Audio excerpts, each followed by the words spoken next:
S S world അക്കാദമിയുടെ HSA social സയൻസിൻ്റെ ക്ലാസ്സിലേക്ക് എല്ലാവർക്കും സ്വാഗതം. നമ്മളിവിടെ ഡിസ്കസ് ചെയ്തുകൊണ്ടിരിക്കുന്നത് നമ്മുടെ സിലബസിലെ part B module 3 economic theory banking and tools of analysis എന്ന മൊഡ്യൂളിലെ ഫസ്റ്റ് ടോപ്പിക്കായിട്ടുള്ള issues and concepts in economics എന്ന ടോപ്പിക്കാണ് ഡിസ്കസ് ചെയ്തുകൊണ്ടിരിക്കുന്നത്. അപ്പോൾ ഈ ടോപ്പിക്കിൻ്റെ രണ്ടാമത്തെ ക്ലാസ് ആണ് നമ്മൾ ഡിസ്കസ് ചെയ്യുന്നത്. ഓക്കെ, അപ്പോൾ ക്ലാസ് തുടങ്ങുന്നതിന് മുന്നേ നമ്മുടെ HSA സോഷ്യൽ സയൻസിൻ്റെ സിലബസ് അനുസരിച്ചുകൊണ്ടുള്ള ക്ലാസ്സുകൾ നമ്മൾ സ്റ്റാർട്ട് ചെയ്തിട്ടുണ്ട്. അപ്പോൾ കോഴ്സിൽ ജോയിൻ ചെയ്യാൻ താല്പര്യമുള്ള ആളുകൾ താഴെ കാണുന്ന നമ്പറിൽ നിങ്ങൾക്ക് കോൺടാക്ട് ചെയ്യാവുന്നതാണ്.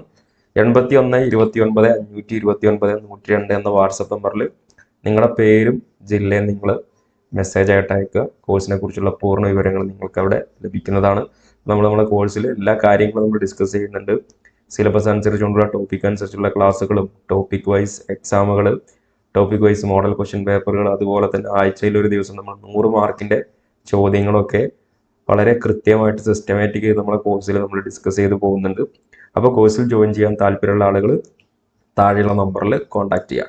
അപ്പോൾ നമുക്ക് നേരെ നമ്മുടെ ക്ലാസ്സിലേക്ക് പോകാം. അപ്പോൾ നമ്മുടെ സിലബസിലെ part B module 3 economic theory bank and tools of ഫൈനാൻസിലെ ഫസ്റ്റ് ടോപ്പിക്കാണ് ഇപ്പോൾ നമ്മൾ ഡിസ്കസ് ചെയ്തുകൊണ്ടിരിക്കുന്നതിൻ്റെ രണ്ടാമത്തെ ക്ലാസ് ആണ് ഇഷ്യൂസ് ആൻഡ് കോൺസെപ്റ്റ്സ് ഇൻ എക്കണോമിക്സിൻ്റെ രണ്ടാമത്തെ ക്ലാസ്. അപ്പോൾ കഴിഞ്ഞ ക്ലാസ്സുകളിലായിട്ട് നമ്മൾ വളരെ വിശദമായിട്ട് നമ്മൾ ഇതിൻ്റെ കാര്യങ്ങൾ നമ്മൾ ചർച്ച ചെയ്തിട്ടുണ്ടായിരുന്നു. നമ്മുടെ എക്കണോമിക്സ് നിർവചനങ്ങളും അതുമായി കുറച്ച് കോൺസെപ്റ്റുകളൊക്കെ നമ്മൾ വളരെ വിശദമായിട്ട് ചർച്ച ചെയ്തു. അപ്പോൾ ഇനി നമ്മൾ ഡിസ്കസ് ചെയ്യാൻ പോകുന്നത് ഈ ടോപ്പിക്കിന്റെ ഭാഗമായിട്ട് വരുന്ന central problems of an economy, ഒരു സമ്പദ് വ്യവസ്ഥയുടെ കാതലായ പ്രശ്നങ്ങൾ. സാധനങ്ങളുടെയും സേവനങ്ങളുടെയും ഉൽപാദനം, ഉപഭോഗം, വിനിമയം, വിതരണം തുടങ്ങിയവയാണ് അടിസ്ഥാന സാമ്പത്തിക പ്രവർത്തനങ്ങൾ. എന്തൊക്കെയാണ് അടിസ്ഥാന സാമ്പത്തിക പ്രവർത്തനങ്ങൾ? സാധനങ്ങളുടെയും സേവനങ്ങളുടെയും ഉൽപാദനം, പ്രൊഡക്ഷൻ, പിന്നെ ഉൽപ്പാദിപ്പിച്ച സാധനങ്ങളുടെ ഉപഭോഗം, കൺസംഷൻ, പിന്നെ അതിൻ്റെ വിനിമയം, വിതരണം, എക്സ്ചേഞ്ച്, ഡിസ്ട്രിബ്യൂഷൻ തുടങ്ങിയവയാണ് അടിസ്ഥാന സാമ്പത്തിക പ്രവർത്തനങ്ങൾ. ഈ ഒരു അടിസ്ഥാന സാമ്പത്തിക പ്രവർത്തനങ്ങളുമായി ബന്ധപ്പെട്ടിട്ടാണ് എന്ത് വരുന്നത്? Central problems of an economy വരുന്നത്. നമ്മളത് ചർച്ച ചെയ്യുന്നുണ്ട്. എല്ലാ സമൂഹവും അനുഭവിക്കുന്ന ഒരു പ്രശ്നമാണ് ഈ അടിസ്ഥാന സാമ്പത്തിക പ്രവർത്തനങ്ങളെ നിർവഹിക്കാൻ ആവശ്യമായ വിഭവങ്ങളുടെ ദൗർലഭ്യം. അപ്പൊ നമ്മൾ കഴിഞ്ഞ പ്രാവശ്യം നമ്മൾ പറഞ്ഞിട്ടുണ്ടായിരുന്നു വിഭവങ്ങളുടെ ദൗർലഭ്യം. ഈ ദൗർലഭ്യ ഡെഫിനിഷൻ ആരാണ്? ദൗർലഭ്യ ഡെഫിനിഷൻ, സ്കേഴ്സിറ്റി ഡെഫിനിഷൻ, നമ്മൾ അതിന്റെ കോഡൊക്കെ പറഞ്ഞിട്ടുണ്ടായിരുന്നു. സ്കേഴ്സിറ്റി ഡെഫിനിഷൻ എക്കണോമിക്സിൽ കൊണ്ടുവന്നത് ആരാണ്? റോബിൻസൺ ആണ്, അല്ലെ?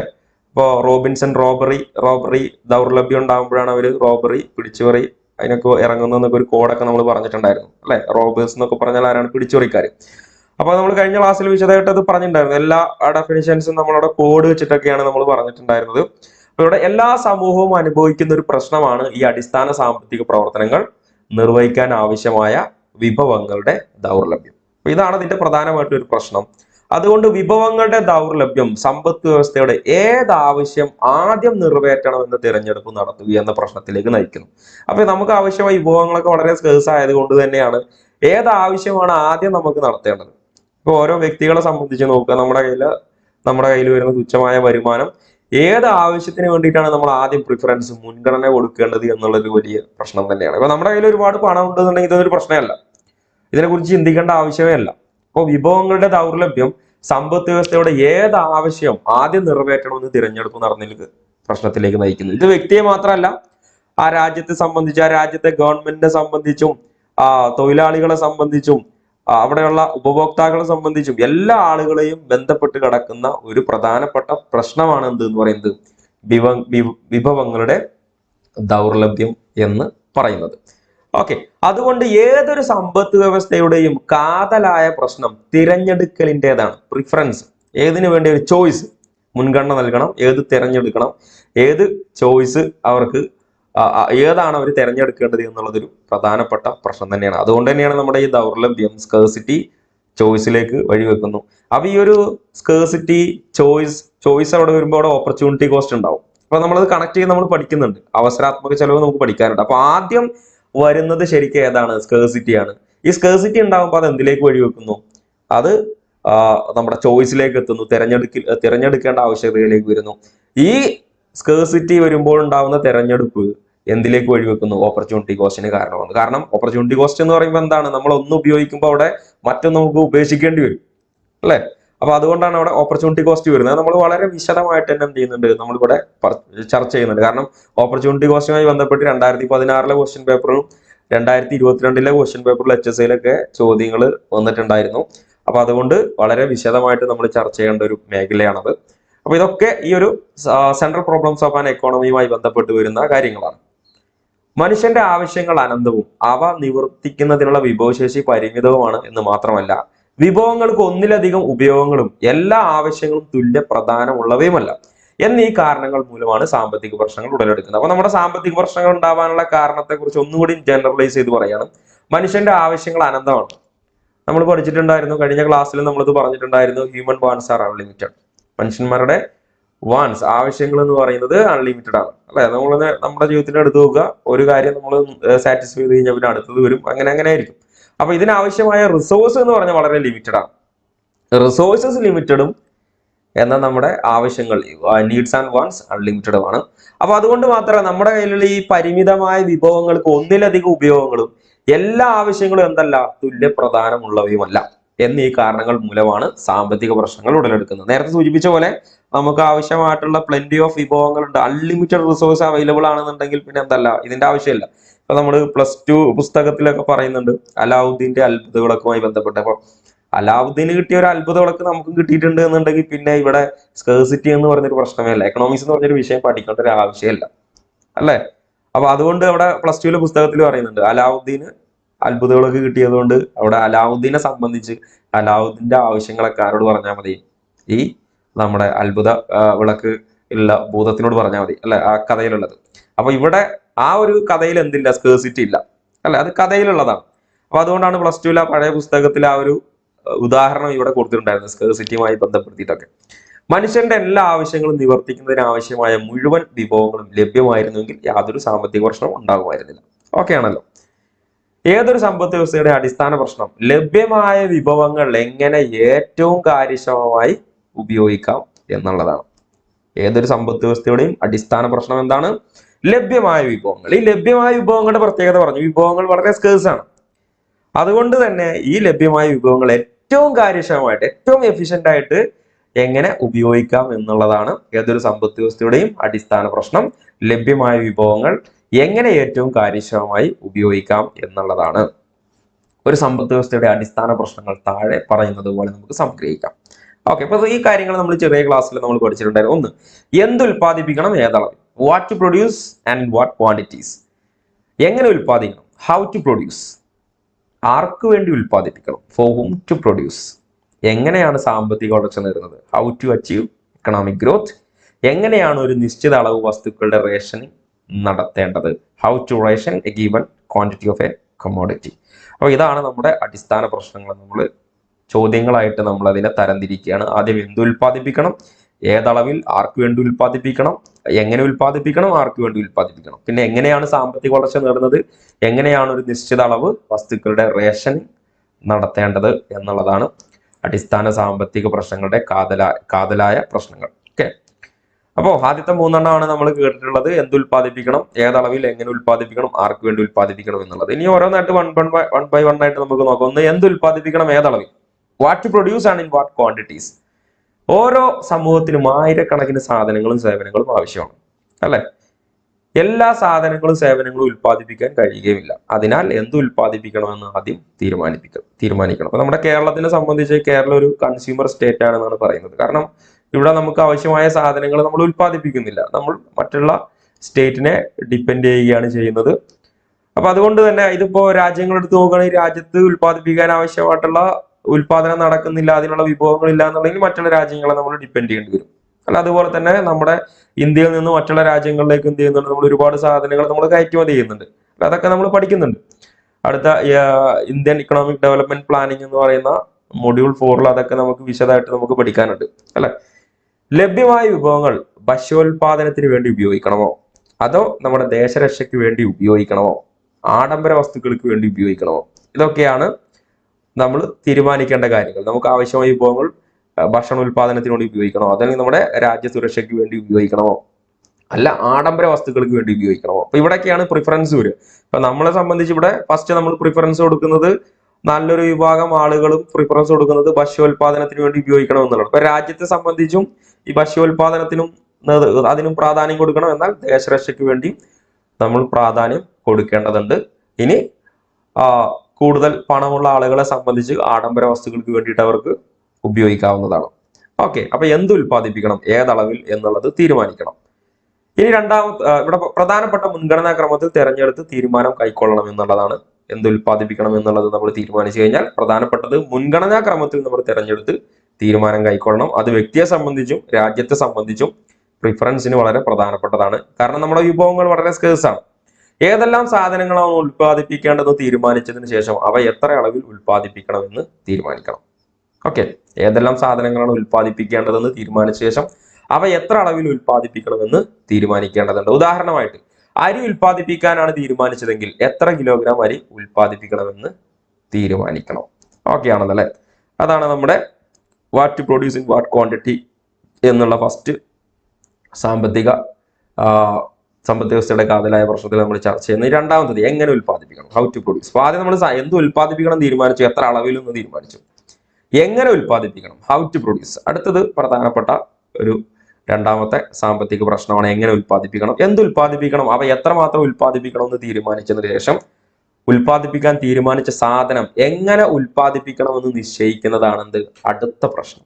അപ്പൊ അതുകൊണ്ട് എങ്ങനെ ഉൽപ്പാദിപ്പിക്കണം എന്നതുകൊണ്ട് ഉദ്ദേശിക്കുന്നത് ഏത് ഉൽപാദന സാങ്കേതിക വിദ്യ ഉപയോഗിക്കണം എന്നുള്ളതാണ്. അവിടെ അധ്വാന തീവ്ര സാങ്കേതിക വിദ്യ, അങ്ങനെ പറഞ്ഞാൽ ഏതാണ്, ലേബർ ഇന്റൻസീവ് ടെക്നിക് അല്ലെങ്കിൽ മൂലധന തീവ്ര സാങ്കേതിക വിദ്യ, ക്യാപിറ്റൽ ഇന്റൻസീവ് ടെക്നിക് എന്നുള്ള ഏത് ഉപയോഗിക്കണം എന്നുള്ളതാണ്. അത് ആ രാജ്യത്തെ അവൈലബിലിറ്റി അടിസ്ഥാനമാക്കിയിട്ടാണ്. അവിടെ ഇപ്പൊ ഏറ്റവും ചെലവ് കുറവ്, പ്രൊഡക്ഷൻ ഏറ്റവും കോസ്റ്റ് കുറവ് മൂലധനം ഉപയോഗിച്ചുകൊണ്ടുള്ളതാണെങ്കിൽ ക്യാപിറ്റൽ ഇന്റൻസീവ് ടെക്നിക് ഉപയോഗിക്കാം. ഇനി അവിടെ ലേബേഴ്സിനെയാണ് അവിടെ ഏറ്റവും ചെലവ് കുറവ് എന്നുണ്ടെങ്കിൽ അവർക്ക് എന്ത് ഉപയോഗിക്കാം, ലേബർ ഇന്റൻസീവ് ടെക്നിക് ഉപയോഗിക്കാം, അധ്വാന തീവ്ര സാങ്കേതിക വിദ്യ ഉപയോഗിക്കാം എന്നുള്ളതാണ്. ഏത് സാങ്കേതിക വിദ്യ ഉപയോഗിക്കുന്നുവെന്ന് ആ സമ്പദ് വ്യവസ്ഥയിലെ തൊഴിൽ ശക്തിയും മൂലധനത്തിന്റെയും ലഭ്യതയെ അവയുടെ വിലയും ആശ്രയിച്ചിരിക്കുന്നു. ഇപ്പൊ മൂലധനത്തിന്റെയും തൊഴിലിന്റെയും അവൈലബിലിറ്റിയുടെ അടിസ്ഥാനത്തിൽ ഇപ്പൊ തൊഴിലാളികളോട് വളരെ കുറവാണെന്നുണ്ടെങ്കിൽ അവിടെ ക്യാപിറ്റൽ ഇന്റൻസീവ് ഉപയോഗിക്കാൻ ഏറ്റവും നല്ലത്. അതുപോലെ തന്നെ മൂലധനം ഉപയോഗിക്കാൻ അവിടെ ഏറ്റവും നല്ലത് എന്നുണ്ടെങ്കിൽ അവിടെ മൂലധന തീവ്ര സാങ്കേതിക വിദ്യ ഉപയോഗിക്കുകയാണ് നല്ലത്. സിമ്പിൾ ആയിട്ടുള്ള ഒരു കാര്യമാണ്. താരതമ്യേന ചെലവ് കുറഞ്ഞ സാങ്കേതിക വിദ്യ ഉപയോഗിച്ച് സാധനങ്ങൾ ഉൽപ്പാദിപ്പിക്കുന്നതായിരിക്കും ആർക്ക് നല്ലത്, സമ്പദ് വ്യവസ്ഥയ്ക്ക് ഗുണകരം എന്ന് പറയുന്നത്. ഓക്കെ, അപ്പൊ ഓരോന്ന് ജസ്റ്റ് ഒന്നുകൂടി നോക്കാം. Labour intensive and capital intensive techniques of production. ആദ്യം കൂടുതൽ തൊഴിൽ ശക്തിയും കുറച്ച് മൂലധനവും ഉപയോഗിച്ച് ഉൽപാദന രീതിയെ അധ്വാന തീവ്ര സാങ്കേതിക വിദ്യ എന്ന് പറയുന്നത്. ചിലപ്പോൾ ഇതൊക്കെ സ്റ്റേറ്റ്മെന്റിൽ വരാം കേട്ടോ. അപ്പൊ അത് ശരിക്കും അത് പഠിച്ച് മനസ്സിലാക്കി വെക്കുക. കൂടുതൽ തൊഴിൽ ശക്തിയും കുറച്ച് മൂലധനവും ഉപയോഗിച്ചുള്ള ഉൽപാദന രീതി എന്തെന്ന് പറയുന്നു, അധ്വാന തീവ്ര സാങ്കേതിക വിദ്യ എന്ന് പറയുന്നു. എന്നാൽ കൂടുതൽ മൂലധനവും കുറച്ച് തൊഴിൽ ശക്തിയും ഉപയോഗിച്ചുള്ള ഉൽപാദന രീതിയെ മൂലധന തീവ്ര സാങ്കേതിക വിദ്യ എന്ന് പറയുന്നു. സിമ്പിൾ ആയിട്ടുള്ള കാര്യമാണ്. ഇനി മൂന്നാമത്തെ സാമ്പത്തിക പ്രശ്നമാണ് ആർക്ക് വേണ്ടി ഉൽപ്പാദിപ്പിക്കണം. അപ്പൊ നമ്മൾ ആദ്യം എന്ത് ഉൽപ്പാദിപ്പിക്കണം തീരുമാനിച്ചു, എത്ര അളവിലൊന്നും നമ്മൾ തീരുമാനിച്ചു, എങ്ങനെ ഉൽപ്പാദിപ്പിക്കണം തീരുമാനിച്ചു. ഇനി ഇത് ആർക്ക് വേണ്ടി ഉൽപ്പാദിപ്പിക്കണം. ഇപ്പൊ നമ്മുടെ രാജ്യത്തുള്ള ആളുകളുടെ അവരുടെ ആവശ്യത്തിനനുസരിച്ച് അത് ആർക്കാണ് അത് ഏറ്റവും ഗുണകരമായിട്ട് ചെയ്യുന്നത്, അങ്ങനെയുള്ള സാധനങ്ങളാണ് അവിടെ ഉൽപ്പാദിപ്പിക്കേണ്ടത്. സോ ആർക്ക് വേണ്ടി ഉൽപ്പാദിപ്പിക്കണം, ഫോർ ഹൂം ടു പ്രൊഡ്യൂസ്. ആർക്ക് വേണ്ടി ഉൽപ്പാദിപ്പിക്കണം എന്നതുകൊണ്ട് അർത്ഥമാക്കുന്നത് ഉൽപ്പന്നത്തിന്റെ പ്രവർത്തനപരമായ വിതരണത്തെയാണ്. ഇത് കുറച്ച് വൈഡ് ആയിട്ടുള്ള ഒരു കോൺസെപ്റ്റ് ആണ് ഈ പ്രവർത്തനപരമായ വിതരണം എന്ന് പറയുന്നത്.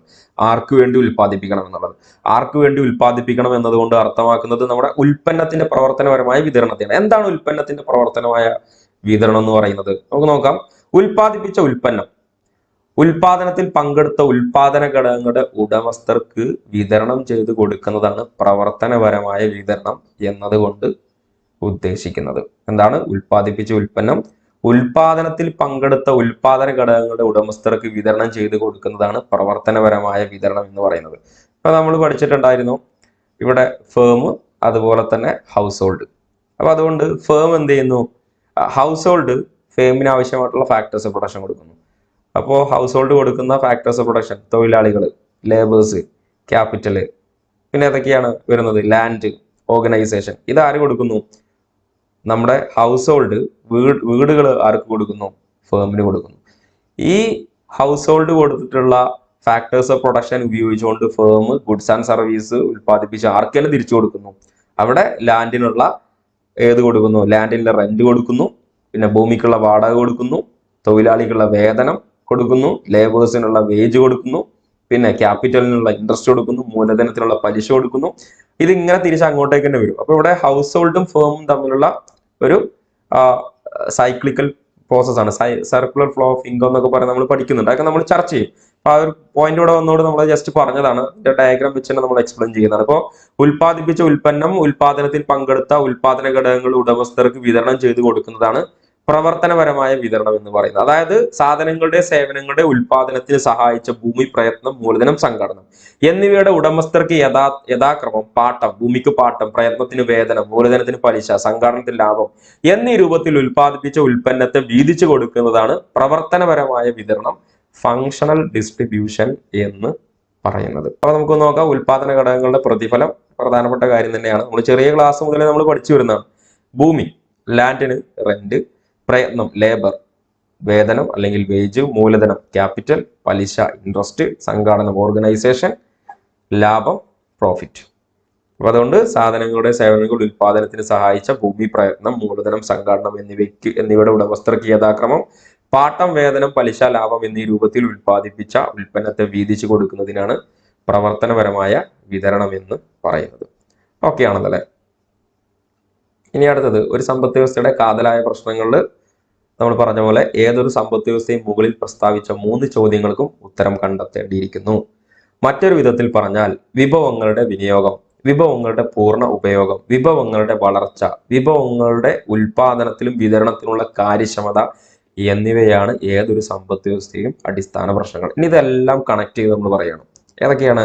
വിഭവങ്ങളുടെ വിനിയോഗം, ആ രാജ്യത്തെ വിഭവങ്ങളുടെ വിനിയോഗം, വിഭവങ്ങളുടെ പൂർണ്ണ ഉപയോഗം, വിഭവങ്ങളുടെ വളർച്ച, വിഭവങ്ങളുടെ ഉൽപാദനത്തിലും വിതരണത്തിനുള്ള കാര്യക്ഷമത എന്നിവയാണ് ഏതൊരു സമ്പദ് വ്യവസ്ഥയുടെയും അടിസ്ഥാന പ്രശ്നങ്ങൾ. അപ്പൊ അതുകൂടി ഒന്ന് പഠിച്ചു വെക്കേണ്ടതുണ്ട്. ഏതൊക്കെയാണ്? വിഭവങ്ങളുടെ വിനിയോഗം, വിഭവങ്ങളുടെ പൂർണ്ണ ഉപയോഗം, വിഭവങ്ങളുടെ വളർച്ച, വിഭവങ്ങളുടെ ഉൽപാദനത്തിലും വിതരണത്തിനുള്ള കാര്യക്ഷമത എന്നിവയാണ് ഏതൊരു സമ്പദ് വ്യവസ്ഥയുടെയും അടിസ്ഥാന പ്രശ്നങ്ങൾ. പിന്നെ നമ്മൾ പറഞ്ഞു 3 മാത്രമല്ല 5 അടിസ്ഥാന പ്രശ്നങ്ങളുണ്ട്. അതിൽ 4മത്തെ എങ്ങനെയാണ് സാമ്പത്തിക വളർച്ച നേടുന്നത്, how to achieve economic growth. ഇതൊക്കെ വലിയൊരു ടോപ്പിക്കാണ്. എങ്ങനെയാണ് സാമ്പത്തിക വളർച്ച നേടുന്നത്, അതുപോലെ എങ്ങനെയാണ് ഒരു നിശ്ചിത അളവ് വസ്തുക്കളുടെ റേഷനിങ് നടത്തേണ്ടത്, how to ration a given quantity of a commodity. Okay, ഇതൊക്കെ നമ്മൾ പിന്നെയുള്ള ക്ലാസ്സിൽ നമ്മളത് ആ ടോപ്പിക്കിന്റെ ഭാഗമായിട്ട് നമ്മൾ ചർച്ച ചെയ്യുന്നതാണ്.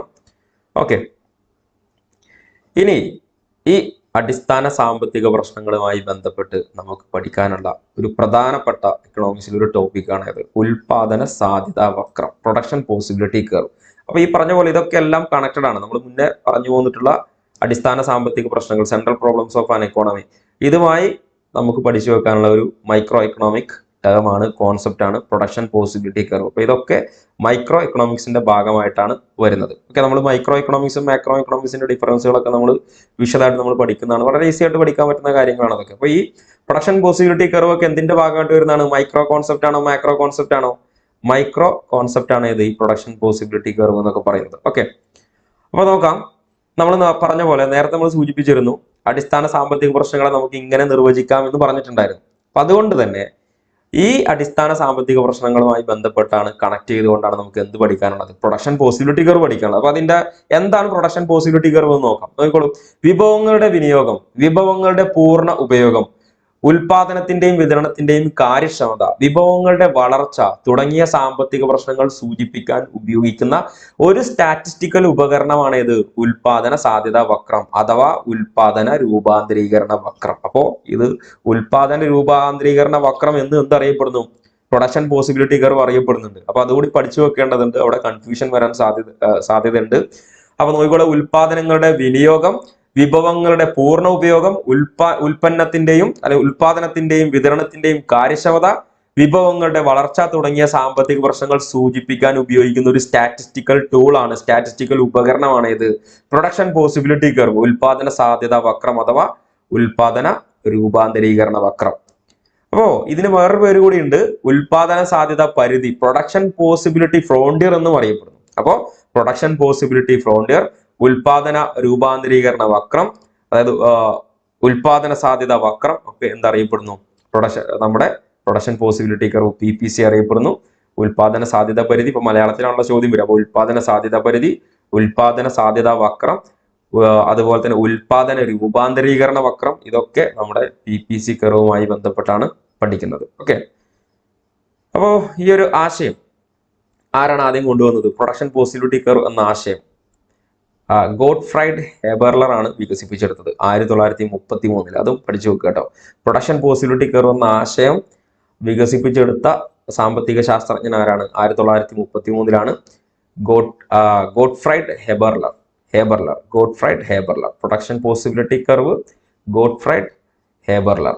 ഓക്കെ, അപ്പൊ അത് പഠിച്ചു വെക്കുക. അതുപോലെ തന്നെ David Ricardo, John Stuart mill എന്നിവരുടെ മുൻകാല സാമ്പത്തിക സിദ്ധാന്തങ്ങൾ ഹെബർലർ പരിഷ്കരിച്ചു. അപ്പൊ നമ്മുടെ David Ricardo, John Stuart mill എന്നിവരുടെ മുൻകാല സാമ്പത്തിക സിദ്ധാന്തം ആര് പരിഷ്കരിച്ചിരുന്നു? നമ്മുടെ ഹെബർ പരിഷ്കരിച്ചിരുന്നു. അതിന്റെ ഭാഗമായിട്ടാണ് അദ്ദേഹം ഈ പ്രൊഡക്ഷൻ പോസിബിലിറ്റി കർവ് എന്ന് പറയുന്ന ആശയം അദ്ദേഹം വികസിപ്പിച്ചെടുത്തത്. ഒരു സമ്പദ് വ്യവസ്ഥയിലെ ട്രേഡ് ഓഫുകളും റിസോഴ്സ് അലോക്കേഷനും നന്നായി ചിത്രീകരിക്കുന്നതിന് അവസര ചെലവും താരതമ്യേന നേട്ടവും സംബന്ധിച്ച തന്നെ പ്രവർത്തനത്തിൽ അദ്ദേഹം ഈ ആശയം അവതരിപ്പിച്ചു.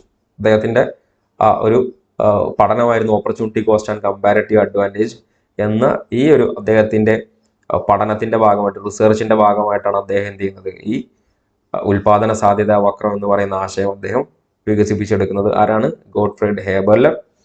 ലഭ്യമായ വിഭവങ്ങളും സാങ്കേതിക വിദ്യയും പൂർണ്ണമായി ഉപയോഗിച്ച് ഒരു സമ്പദ് വ്യവസ്ഥയ്ക്ക് ഉൽപ്പാദിപ്പിക്കാൻ കഴിയുന്ന രണ്ട് സാധനങ്ങളുടെ വിവിധ സംയോഗങ്ങൾ യോജിപ്പിച്ച് വരയ്ക്കുന്ന രേഖാ ചിത്രമാണ് ഇത് ഉൽപാദന സാധ്യത വക്രം എന്ന് നിർവചിക്കാം. അപ്പൊ എന്താണ് ഇതിന്റെ ഒരു ജനറൽ ആയിട്ടുള്ള ഒരു നിർവചനം എന്ന് പറയുന്നത്? ലഭ്യമായ വിഭവങ്ങളും സാങ്കേതിക വിദ്യയും പൂർണ്ണമായി ഉപയോഗിച്ച്, അപ്പോൾ സ്കേഴ്സ് ആയിട്ടുള്ള നമ്മുടെ ദൗർലഭ്യമായ വിഭവങ്ങളും സാങ്കേതിക വിദ്യയും പൂർണ്ണമായി ഉപയോഗിച്ച് ഒരു സമ്പദ് വ്യവസ്ഥയ്ക്ക് ഉൽപ്പാദിപ്പിക്കുവാൻ കഴിയുന്ന രണ്ട് സാധനങ്ങളുടെ വിവിധ സംയോഗങ്ങൾ യോജിപ്പിച്ച് വരക്കുന്ന രേഖാചിത്രമാണ് ഇത് ഉൽപാദന സാധ്യത വക്രം എന്ന് പറയുന്നത്. ഓക്കെ, ഒരു സമ്പദ് വ്യവസ്ഥയിൽ രണ്ട് സാധനങ്ങൾ മാത്രമേ ഉള്ളൂ എന്ന് സങ്കല്പിക്കാം. അപ്പൊ നമ്മൾ പറഞ്ഞല്ലോ, രണ്ട് സാധനങ്ങളെ കുറിച്ച് പറഞ്ഞു. ലഭ്യമായ വിഭവങ്ങളും സാങ്കേതിക വിദ്യയും പൂർണ്ണമായി ഉപയോഗിച്ച് ഒരു സമ്പദ് വ്യവസ്ഥയ്ക്ക് ഉൽപ്പാദിപ്പിക്കാൻ കഴിയുന്ന രണ്ട് സാധനങ്ങളുടെ വിവിധ സംയോഗങ്ങൾ യോജിപ്പിച്ച് വരക്കുന്ന ചിത്രമാണ് ഉൽപാദന സാധ്യത വക്രം എന്ന് പറഞ്ഞു. അപ്പൊ ഇവിടെ രണ്ട് സാധനങ്ങൾ അരിയും ഗോതമ്പും ആണെന്ന് വിചാരിക്കാം. ഇനി നമ്മളത് ഗ്രാഫ് വെച്ചിട്ട് എക്സ്പ്ലെയിൻ ചെയ്യാൻ പോവാണ്. അപ്പോൾ വളരെ ശ്രദ്ധിച്ചിരിക്കേണ്ട ഒരു ഭാഗമാണ് ഇനി. അപ്പൊ ഇവിടെ രണ്ട് സാധനങ്ങൾ മാത്രമാണ് ഉൽപ്പാദനം, അരിയും ഗോതമ്പും. ഏതും ആകാം. നമ്മളുടെ ഉദാഹരണത്തിന് അരിയും ഗോതമ്പുമാണ് നമ്മൾ എടുത്തിട്ടുള്ളത്. അരിയുടെയും ഗോതമ്പിന്റെയും ഏതാനും ചില ഉൽപാദന സാധ്യതകൾ താഴെ പട്ടികയിൽ കൊടുത്തിരിക്കുന്നു. ഒന്ന് നോക്കിക്കോളാം. ഉൽപാദന സാധ്യതകൾ 5 ഉൽപാദന സാധ്യതകളുണ്ട്. ABCDE എന്ന് പറഞ്ഞിവിടെ കൊടുത്തിട്ടുണ്ട്. Okay, ABCDE. ഇനി എ എന്ന ഉൽപാദന സാധ്യത നമ്മൾ എടുക്കുകയാണെങ്കിൽ അവിടെയുള്ള വിഭവങ്ങളും സാങ്കേതിക വിദ്യ നമ്മൾ ഉപയോഗിക്കുകയാണെന്നുണ്ടെങ്കിൽ അവിടെ എന്ത് ഉപയോഗിക്കുന്നില്ല? ഗോതമ്പ് നമ്മളവിടെ ഉൽപ്പാദിപ്പിക്കുന്നില്ല. എന്തുൽപ്പാദിപ്പിക്കുന്നില്ല? ഗോതമ്പ് ഉൽപ്പാദിപ്പിക്കുന്നില്ല. 10 യൂണിറ്റ് അരി നമ്മൾ ഉൽപ്പാദിപ്പിക്കുന്നു. ഇനി നമുക്ക് ബി എന്ന സാങ്കേതിക വിദ്യയിലേക്ക് വരുമ്പോൾ, ബി എന്ന് പറയുന്ന ഉൽപാദന സാധ്യതയിലേക്ക് വരുമ്പോൾ അവിടെ നമ്മൾ 1 യൂണിറ്റ് ഗോതമ്പും 9 യൂണിറ്റ് അരിയും എന്ത് ചെയ്യുന്നു? നമ്മൾ ഉൽപ്പാദിപ്പിക്കുന്നു. സി എന്നതിലേക്ക് വരുമ്പോഴോ 2 യൂണിറ്റ് ഗോതമ്പ് ഉൽപ്പാദിപ്പിക്കുകയും 7 യൂണിറ്റ് മാത്രമാണ് അരി ഉൽപ്പാദിപ്പിക്കുന്നത്. ഇനി ഡി എന്ന് പറയുന്ന ഉൽപാദന സാധ്യതയിലേക്ക് വരുമ്പോൾ, പ്രൊഡക്ഷൻ പോസിബിലിറ്റിയിലേക്ക് വരുമ്പോൾ 3 യൂണിറ്റ് ഗോതമ്പും 4 യൂണിറ്റ് അരിയുമാണ് ഉൽപ്പാദിപ്പിക്കുന്നത്. ഇയിലേക്ക് വരുമ്പോൾ 4 യൂണിറ്റ് ഗോതമ്പും അവിടെ നമ്മൾ അരി 0 യൂണിറ്റ് ആണ് അവിടെ ഉൽപ്പാദിപ്പിക്കുന്നത്. അപ്പൊ ഈ ഒരു ടേബിൾ വെച്ചിട്ടാണ് നമ്മൾ ഇനി ഇതിന്റെ ഗ്രാഫിക്കൽ റെപ്രസെന്റേഷൻ നമ്മൾ ചെയ്യാൻ പോകുന്നത്. അപ്പോൾ ഉൽപാദന സാധ്യതയോട് കൊടുത്തിട്ടുണ്ട്, അതുപോലെ ഗോതമ്പിന്റെയും അരിയുടെയും ചില ഉൽപാദന സാധ്യതകളാണ് കൊടുത്തിട്ടുള്ളത്. Okay, ABCDE. ഇനി ഇതിന്റെ ഗ്രാഫിക്കൽ റെപ്രസെന്റേഷനിലേക്ക് നമുക്ക് പോവാം. അപ്പൊ നോക്കിക്കോളുക, ഉൽപാദന സാധ്യതകൾ കൊടുത്തിട്ടുണ്ട്, ഗോതമ്പ്, അരി. അപ്പൊ നമ്മൾ ഗോതമ്പ് നമ്മൾ കൊടുക്കാൻ പോകുന്നത് എക്സ് ആക്സിസിലാണ്. ഉണ്ടോ ഗോതമ്പിന്റെ അളവ്? ഇപ്പൊ ഗോതമ്പിന്റെ അളവ് കണ്ടോ? 0, 1, 2, 3, 4. അപ്പൊ നമ്മളിവിടെ ഇങ്ങനെ കൊടുത്തു 1, 2, 3, 4. കാരണം എക്സ് ആക്സിസിലാണ് നമ്മൾ എന്ത് കൊടുക്കുന്നത്? ഗോതമ്പ് നമ്മൾ റെപ്രസെന്റ് ചെയ്യുന്നത്.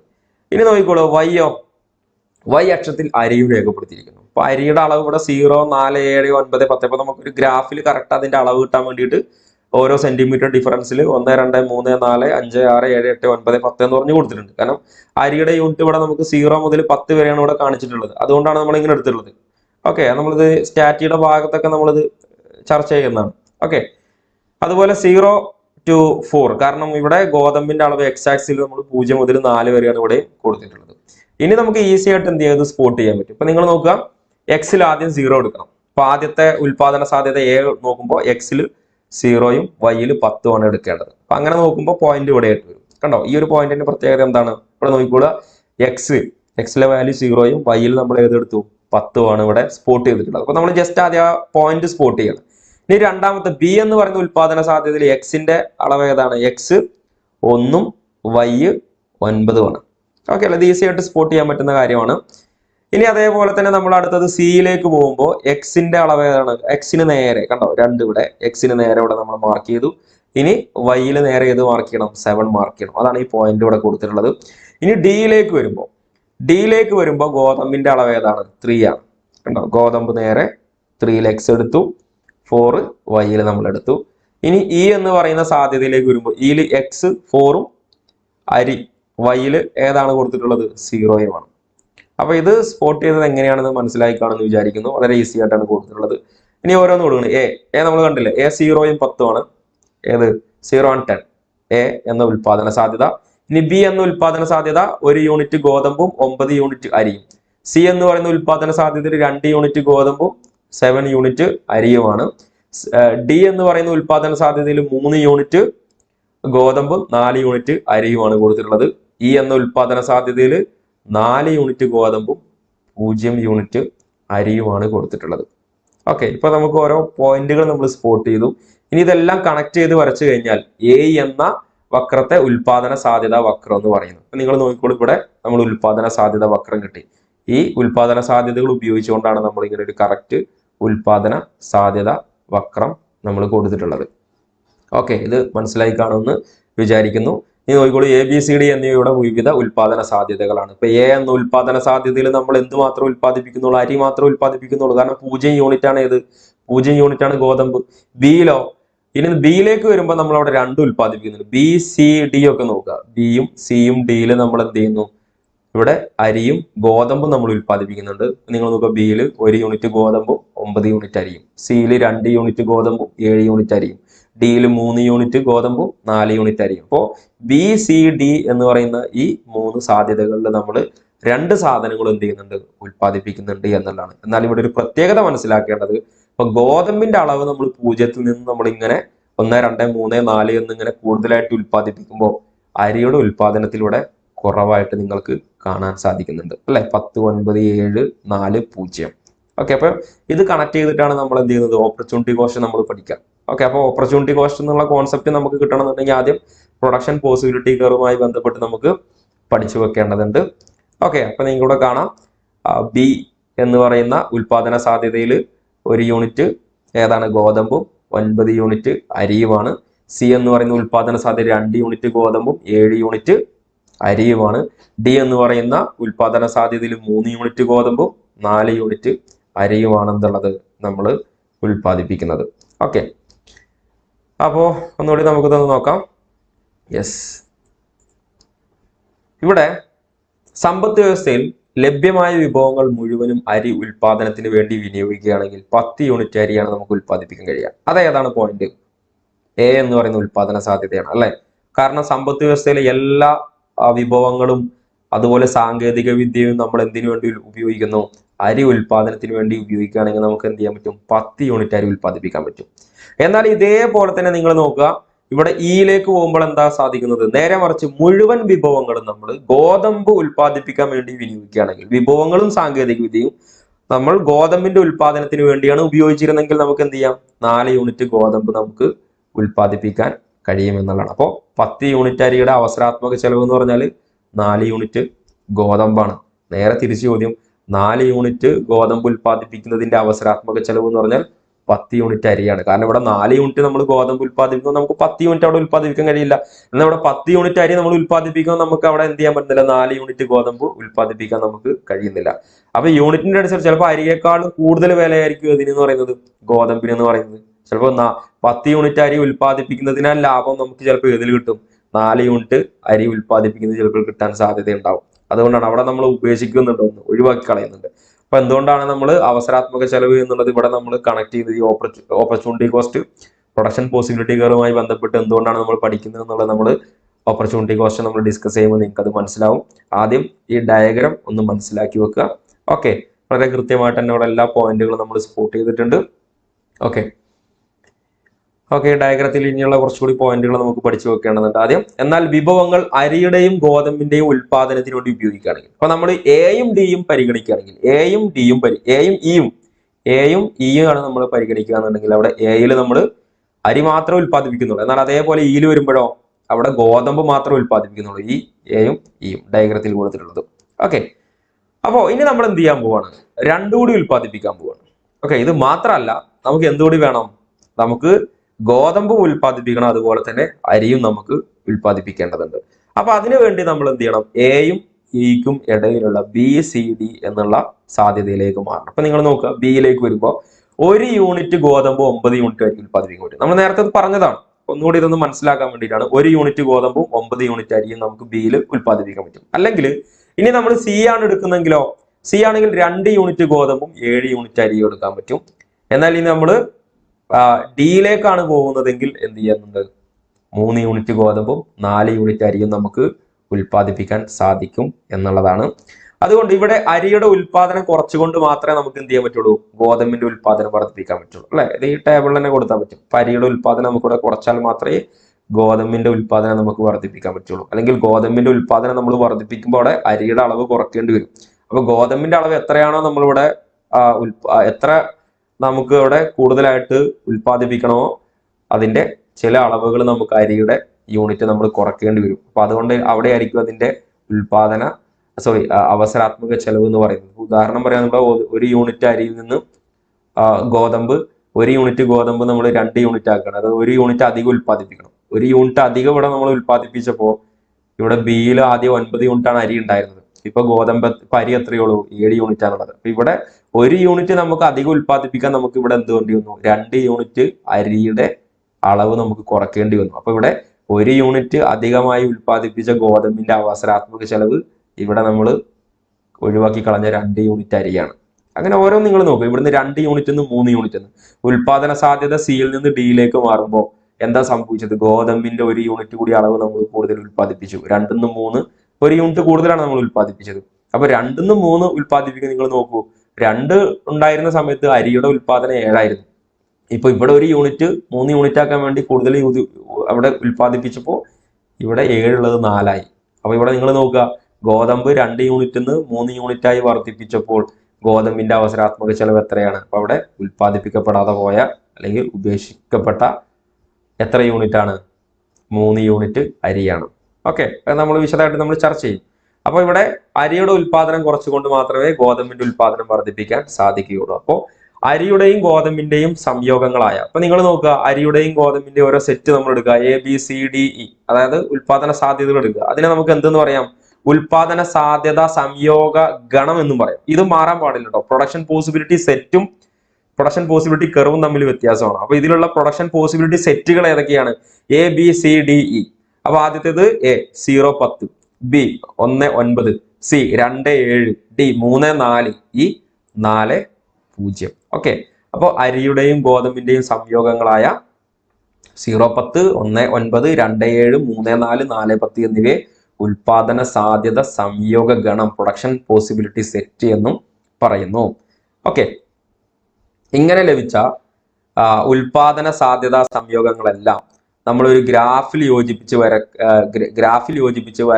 വരച്ച് ലഭിക്കുന്ന വക്രത്തെയോ രേഖയോ ഉൽപാദന സാധ്യത വക്രം എന്ന് പറയുന്നു. ഓക്കെ, അപ്പൊ എങ്ങനെയായിരിക്കും, അപ്പൊ അതെല്ലാം നമ്മൾ കണക്ട് ചെയ്ത് വരച്ച് കഴിഞ്ഞാൽ ഇവിടെ നിങ്ങൾക്ക് കാണാൻ പറ്റും, ആ ഗ്രീൻ ലൈനായിട്ട് കൊടുത്തിട്ടുള്ളത് ആ കർവാണ് ഏത്, ഉൽപാദന സാധ്യത വക്രം എന്ന് പറയുന്നത്. ഇങ്ങനെ ലഭിച്ച ഉൽപാദന സാധ്യത സംയോഗങ്ങളെല്ലാം ഒരു ഗ്രാഫിൽ അടയാളപ്പെടുത്തി സംയോഗങ്ങൾ തമ്മിൽ യോജിപ്പിച്ച് വരക്കുന്ന വക്രത്തെയോ രേഖയോ നമ്മൾ എന്തെന്ന് പറയുന്നു, ഉൽപാദന സാധ്യത വക്രം പ്രൊഡക്ഷൻ പോസിബിലിറ്റി കർവ് എന്ന് പറയുന്നു. അപ്പൊ മുകളിൽ കൊടുത്ത ഗ്രാഫിൽ X അക്ഷത്തിൽ ഗോതമ്പും Y അക്ഷത്തിൽ ഏതാണ്, അരിയുമാണ് രേഖപ്പെടുത്തിയിരിക്കുന്നത്. A എന്ന വക്രത്തെ ഉൽപാദന സാധ്യത വക്രം എന്ന് പറയുന്നു. ABCD എന്നിവ വിവിധ ഉൽപാദന സാധ്യതകളാണ്. Okay, ABCD.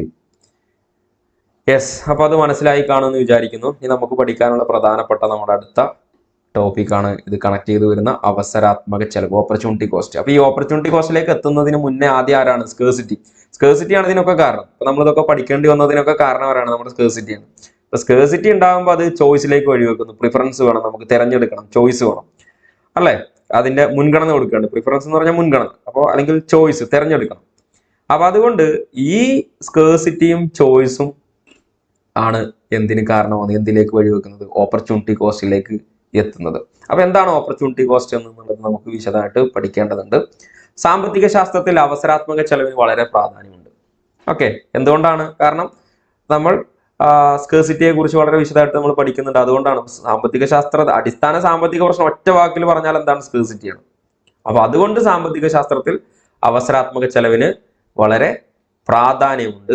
ഇത് ഉൽപ്പന്നത്തിന്റെ അളവിൽ അല്ലെങ്കിൽ ഒരു പ്രവൃത്തിയുടെ രൂപത്തിലാണ് എന്ത് ചെയ്യുന്നത്, നിർണ്ണയിക്കുന്നത്. ഈ അവസരാത്മക ചെലവ് ഉൽപ്പന്നത്തിന്റെ അല്ലെങ്കിൽ പ്രവൃത്തിയുടെ രൂപത്തിലാണ് എന്ത് ചെയ്യുന്നത്, ഇത് നിർണ്ണയിക്കുന്നത്. 1936 ഓസ്ട്രിയൻ അമേരിക്കൻ സാമ്പത്തിക ശാസ്ത്രജ്ഞനായ ഗോട്ട്ഫ്രൈഡ് ഹേബർലർ ആണ് അവസരാത്മക ചെലവിന്റെ സിദ്ധാന്തം അവതരിപ്പിച്ചത്. ആരാണ്? ഗോട്ട്ഫ്രൈഡ് ഹേബർലർ ആണ്. ഇദ്ദേഹത്തെ കുറിച്ച് നമ്മൾ നേരത്തെ പറഞ്ഞിട്ടുണ്ടായിരുന്നു അല്ലെ. ഇദ്ദേഹം ഏത് ആശയമാണ് ഇദ്ദേഹം വികസിപ്പിച്ചെടുത്തുള്ളത്? പ്രൊഡക്ഷൻ പോസിബിലിറ്റി കർവ് എന്ന ആശയം ആദ്യമായിട്ട് വികസിപ്പിച്ച ആളാണ് ആര്? ഗോട്ട്ഫ്രൈഡ് ഹേബർലർ ആണ് എന്ന് നമ്മൾ പറഞ്ഞിട്ടുണ്ടായിരുന്നു. ഓക്കെ, അപ്പോ ഇവിടെ അവസരാത്മക ചെലവ് എന്ന സിദ്ധാന്തം അവതരിപ്പിച്ചതും ആരാണ്? ഗോട്ട്ഫ്രൈഡ് ഹേബർലർ ആണ്. കാരണം ഇവിടെ അവസരാത്മക ചെലവ് നമുക്ക് ഇദ്ദേഹം ഇവിടെ വിശദീകരിക്കണം എന്നുണ്ടെങ്കിൽ നമുക്ക് എന്താണ്, പ്രൊഡക്ഷൻ പോസിബിലിറ്റി കർവ് ഇല്ലാതെ നമുക്ക് പറയാൻ കഴിയില്ല. പ്രൊഡക്ഷൻ പോസിബിലിറ്റി കർവ് കണക്ട് ചെയ്തിട്ടാണ് ഇത് വരുന്നത്. അപ്പൊ അതുകൊണ്ട് തന്നെ ഈ അവസരാത്മക ചെലവ് എന്ന് പറയുന്ന സിദ്ധാന്തം അവതരിപ്പിച്ചത് ആരെയാണ്? അവസര ചെലവിന്റെ സിദ്ധാന്തം അവതരിപ്പിച്ചതും നമ്മുടെ ഗോട്ട്ഫ്രൈഡ് ഹേബർലർ ആണ്. 1936 അവസര ചെലവ് എന്ന ആശയം ആദ്യം മുന്നോട്ട് വെച്ചത്. എന്നാൽ ഈ ആശയം ആദ്യം മുന്നോട്ട് വെച്ചത് ആരാണ്? ജോൺ സ്റ്റുവർട്ട് മില്ലാണ് കേട്ടോ. അപ്പൊ ഇതിലൊക്കെ എന്തെങ്കിലും ഡൗട്ട് ഉണ്ടെങ്കിൽ, ഞാൻ പറഞ്ഞതിൽ എന്തെങ്കിലും തെറ്റൊക്കെ ഉണ്ടെങ്കിൽ എന്ത് ചെയ്യുക, നിങ്ങളത് കമന്റ് ചെയ്യുക. ഓക്കെ, അപ്പൊ പറഞ്ഞ പോലെ വീഡിയോ കാണുമ്പോൾ കമന്റ് ശ്രദ്ധിക്കേണ്ടതുണ്ട്. അതിൽ എന്തെങ്കിലും ക്ലാസ്സിലൊക്കെ എന്തെങ്കിലും മിസ്റ്റേക്ക് ഉണ്ടെങ്കിൽ ആ മിസ്റ്റേക്കുകൾ തിരുത്തിയിട്ടത് കമന്റിൽ നമ്മൾ പിൻ ചെയ്ത് വെച്ചിട്ടുണ്ടായിരിക്കും. ഓക്കെ, അപ്പോൾ ഡൗട്ടൊക്കെ തോന്നുന്ന ആളുകളുണ്ടെങ്കിൽ അതൊക്കെ ഒന്ന് കമന്റ് ചെയ്യാം. ഓക്കെ, അപ്പൊ എന്താണ് ഇതിന്റെ നിർവചനം? ഏതെങ്കിലും ഒരു സാധനത്തിന്റെ അവസരാത്മക ചെലവ് പ്രസ്തുത സാധനം ഉൽപ്പാദിപ്പിക്കാൻ വേണ്ടി ഉപയോഗിച്ച വിഭവങ്ങൾ ഉപയോഗിച്ച് ഉൽപ്പാദിപ്പിക്കാമായിരുന്ന തൊട്ടടുത്ത ഏറ്റവും മെച്ചമായി ഉപേക്ഷിപ്പിക്കപ്പെട്ട സാധനം. അപ്പൊ ഇങ്ങനെ നോക്കുമ്പോൾ ചിലപ്പോൾ ആകെ കൺഫ്യൂഷൻ ആയിട്ട് വരും. എന്താണ്? ഏതെങ്കിലും ഒരു സാധനത്തിന്റെ അവസരാത്മക ചെലവ് പ്രസ്തുത സാധനം ഉൽപ്പാദിപ്പിക്കാൻ വേണ്ടി ഉപയോഗിച്ച വിഭവങ്ങൾ ഉപയോഗിച്ച് ഉൽപ്പാദിപ്പിക്കാമായിരുന്ന തൊട്ടടുത്ത ഏറ്റവും മെച്ചമായ ഉപേക്ഷിപ്പിക്കപ്പെട്ട സാധനം. അപ്പോൾ വളരെ സിമ്പിൾ ആയിട്ട് പറയുകയാണെങ്കിൽ 10ാം ക്ലാസ് കഴിഞ്ഞാൽ നമുക്ക് 3 ഓപ്ഷൻ ഉണ്ട്. അവിടെ നമുക്ക് 2 ഓപ്ഷൻ മാത്രമേ ഉള്ളൂ വിചാരിക്കുക. ഹ്യൂമാനിറ്റീസ് അല്ലെങ്കിൽ കൊമേഴ്സ് അല്ലെങ്കിൽ സയൻസ്. 2 വർഷമാണ് സമയമുള്ളത് 10ാം ക്ലാസ് കഴിഞ്ഞിട്ട്. 10ാം ക്ലാസ് കഴിഞ്ഞിട്ട് ആ 2 വർഷത്തെ സമയത്തിന് ഹയർ സെക്കൻഡറി, ആ 2 വർഷ സമയം അല്ലെ, ഈ സമയമൊക്കെ വിഭവമാണല്ലോ. ആ 2 വർഷത്തെ സമയം ഉപയോഗിച്ച് നമുക്ക് എന്ത് ചെയ്യാം? ഇപ്പൊ നമ്മൾ ഹ്യൂമാനിറ്റീസ് ആണ് പഠിച്ചതെങ്കിൽ അവിടെ നമ്മൾ ഉപേക്ഷിച്ചത് ഏതാണ്? കൊമേഴ്സ് ആണ്. അപ്പോൾ 2 വർഷം ഹ്യൂമാനിറ്റീസ് പഠിച്ചതിന്റെ ഓപ്പർച്യൂണിറ്റി കോസ്റ്റ് എന്താണ്? നമ്മളിവിടെ പഠിക്കാതെ പോയ കൊമേഴ്സ് അല്ലെങ്കിൽ സയൻസ് ആവും.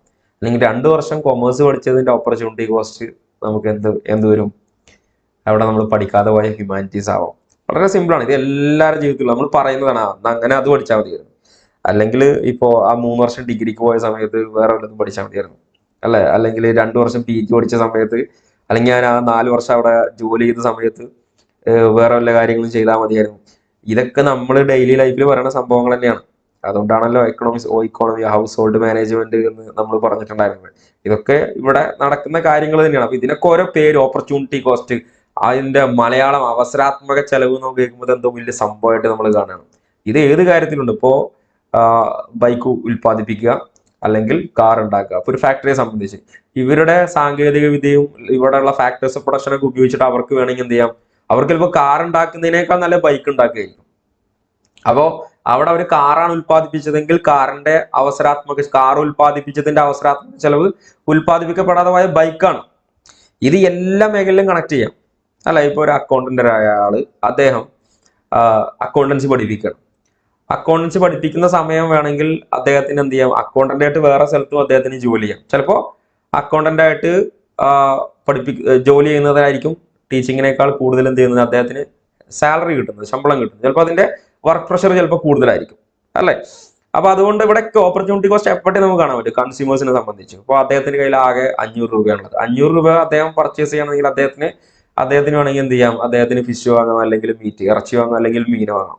അപ്പൊ അദ്ദേഹത്തിന് അവിടെ എന്ത് ചെയ്യാം? അദ്ദേഹം തീരുമാനിക്കാം. അവിടെ ഇറച്ചിയാണ് അദ്ദേഹം വാങ്ങുന്നതെന്നുണ്ടെങ്കിൽ അത് ചിക്കനാണ് വാങ്ങുന്നുണ്ടെങ്കിൽ ചിലപ്പോൾ അദ്ദേഹത്തിന് ബീഫ് ഒഴിവാക്കേണ്ടി. ഇപ്പോൾ ക്യാഷ് നേരത്തെ പറഞ്ഞ പോലെ ക്യാഷ് കൂടുതലുള്ള ആളുകളെ സംബന്ധിച്ച് ഇതൊരു പ്രശ്നമേ അല്ല.